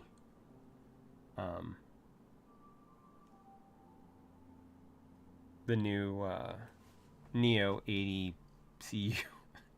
When fully built, this will be 4 kilograms around, which is about 8 pounds apparently.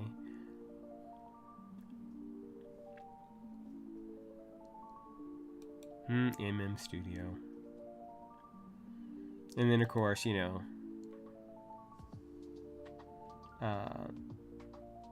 Altum is so hot right now. That's right, I said it.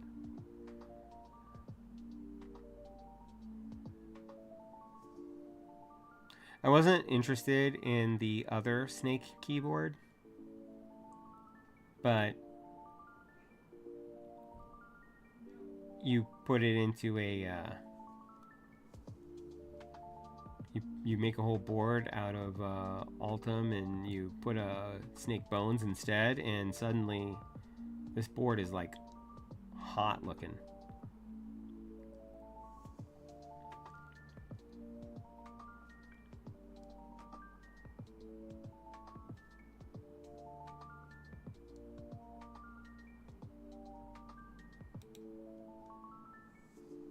And let's see.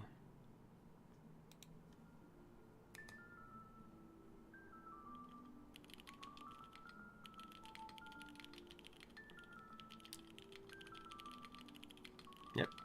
Sounds like a keyboard.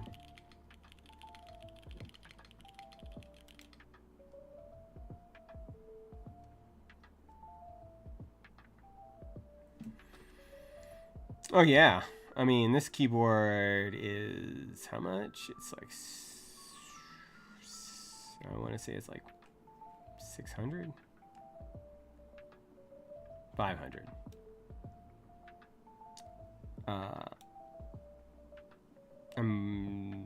Yeah.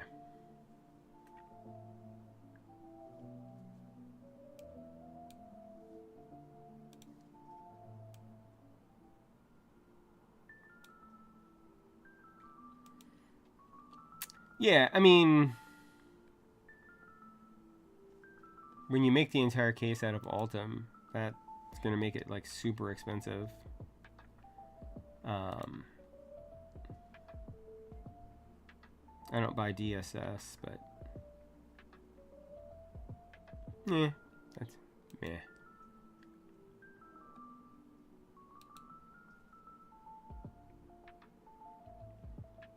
Old school Apple keys in PBS.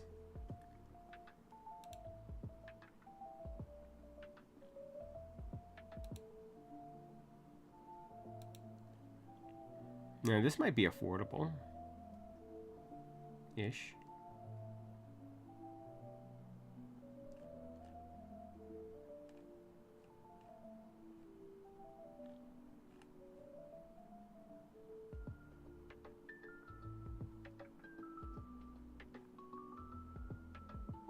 It's not going to tell me, but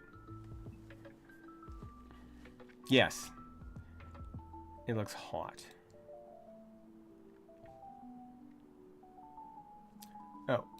Oh, hey, look, I got rid of the window so that I could show y'all something else. This is the thing I was showing off to you then was the test. This is the test. And the other thing that I was showing off to you is this, which is the Eternal keyboard that we'll be building as soon as a couple parts arrive. They're hopefully a stop or two away.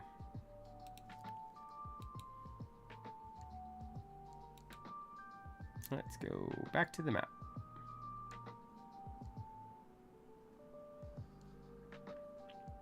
Yeah, it also glows in the dark.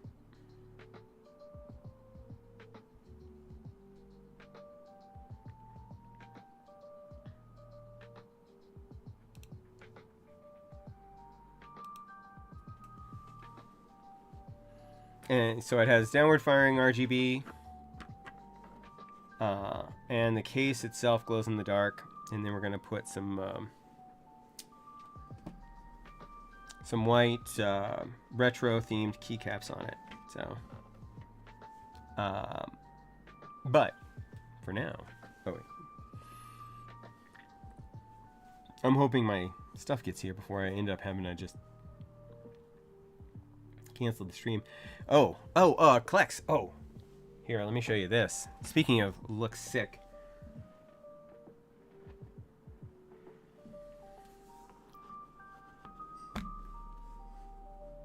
Are you ready? Are you ready? Are you ready? You ready?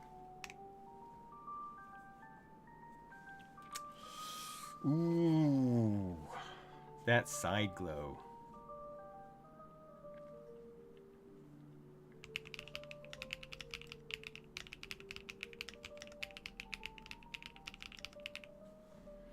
Right? Isn't that nice?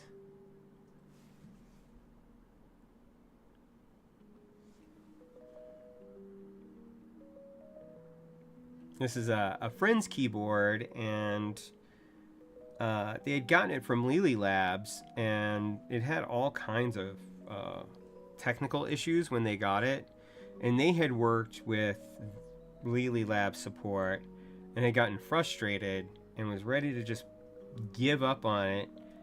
And I was able to work with LeleLab support, and the original problem was the fact that the original battery that came with it, because they use a Molex Quick Connect, and it came broken. And so, you know, they were having a problem with it because, you know, the battery, it requires the battery in order to actually function. So with the battery not being able to be connected properly. Yeah, exactly. That's what I was telling people. I was on whose stream last night? It was a brand new stream that I am going to visit a lot more. And that is Maybe's. I was on Maybe's stream last night, and they were building a board that had Molex connectors on it. Why can't I remember what board was built last night? Anyway, doesn't matter. It had Molex connectors on it, and they were having a problem getting the Molex connectors to stay connected while they connect. Oh, it was the Cerberus. Cerberus. It was the Cerberus keyboard. Yeah, and I was telling him, yeah, I hate like, I'll take JST. JST sucks, but at least it does things. I'll take anything over a Molex connector. I'll take ribbon cables. I'll take, I don't know. I would take old school Molex connectors over quick connects. You just gotta make a big enough case for it. Anyway, so Molex connector broken, and then the original filaments, which were like these, they're super fragile. Oh, well, it was awesome that you caught as much of the stream as you could. I'm sorry that you couldn't catch the rest of the Eternal keyboard, but I'm going to post pictures to Stupid Bullets when I finally get it done. So these are super fragile. I mean, and that's what was in here, or is in here now again, because I installed some of these in today, but in purple, because the originals came in orange, and, like, you know, it's kind of an amber glow, and I'm like, but the keyboard is purple. So so when I got the keyboard, the main part of the keyboard working, I ordered the replacements in purple for that and installed that today, and that's what the beginning part of the stream was me soldering for the second time.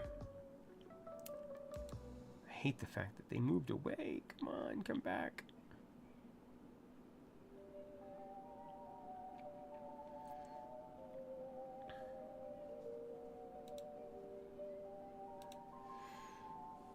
So anyway, I was showing off I was looking at a couple of things on the Geek Hack while we were waiting for that.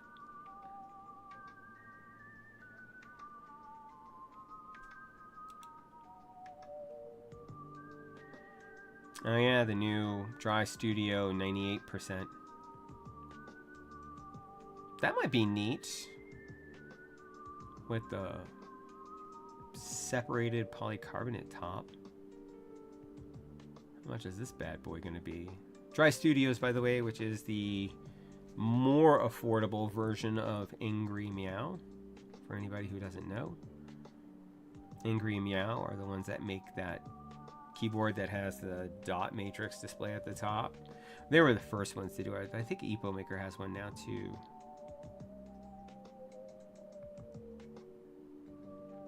Come on, show me your price. You're not gonna show me your price.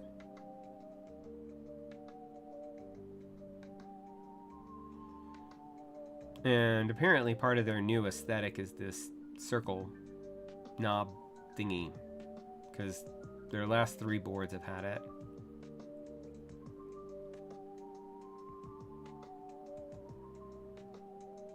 Yeah. And soon I'll do another soldering of a board.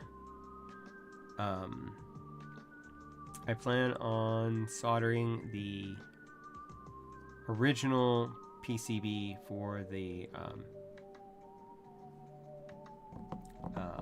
Cruel World, if possible.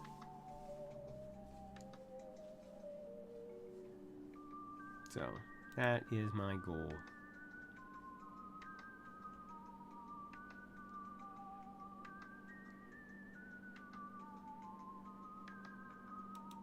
Well, poop. It looks like they're moving further away from me, and has now changed from a number of stops to has to make a few stops before coming here. So maybe we'll just bail on the Eternal keyboard. And like I said, I'm going to post pictures around once I get it built, which will be later tonight. And I'm going to show off the well, not so much that, so much as the magnets, but you know, it's smoother. You don't get to see it because it's on the inside, but it'll be cool. And then gaskets. We're installing the gasket mount for it. So those are the only 2 things I'm going to do, and then I'm going to put the keycaps on it. And so I'm just going to do that off stream. Because I have no idea when those parts are going to get here. And then, so look for those pictures later tonight if everybody is interested. But for now, I am going to go turn you over to somebody else, hopefully. Let's see. Do we have any keyboard streamers up?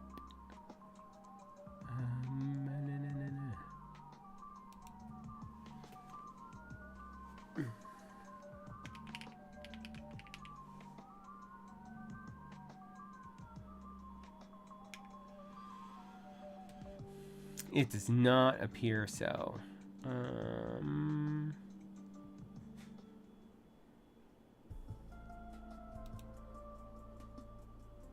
Yeah, I mean, thanks everybody for coming out. It's always so great when people do, and obviously,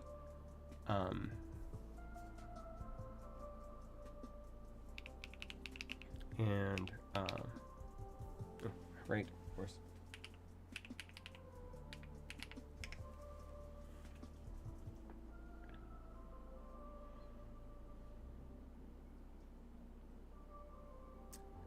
Nope. Looks like it's all my stuff is gaming. So, yeah, we'll go ahead and end the stream then. And like I said, thanks everybody for showing up. And I really appreciate you all. And y'all are the reason why I keep doing it, because I like hanging out with people and talking about my keyboard. So, coming up, we're gonna have the EpoMaker RT85. Which is a new offering in their RT line of budget They're plastic, but they're very, you know, there's the word creamy. I guess it works. It is a very mellow, soft sound, I guess is the best way to describe it, and that is what it is. And for a pre-build, it looks pretty good. So hopefully y'all join me for that. And like I said, I'll be doing some more soldering soon. And on the horizon, if when it ships, I will be getting the Athena 65. It's coming soon. So Nix is going to be sending that over, and so we'll be building that out. And if it ever ships, the ASCII F by Frank, that board is somewhere, and hopefully will ship relatively soon. Anyway, thanks for joining me, and until next Sunday, everybody have a great one. And again, I appreciate you, and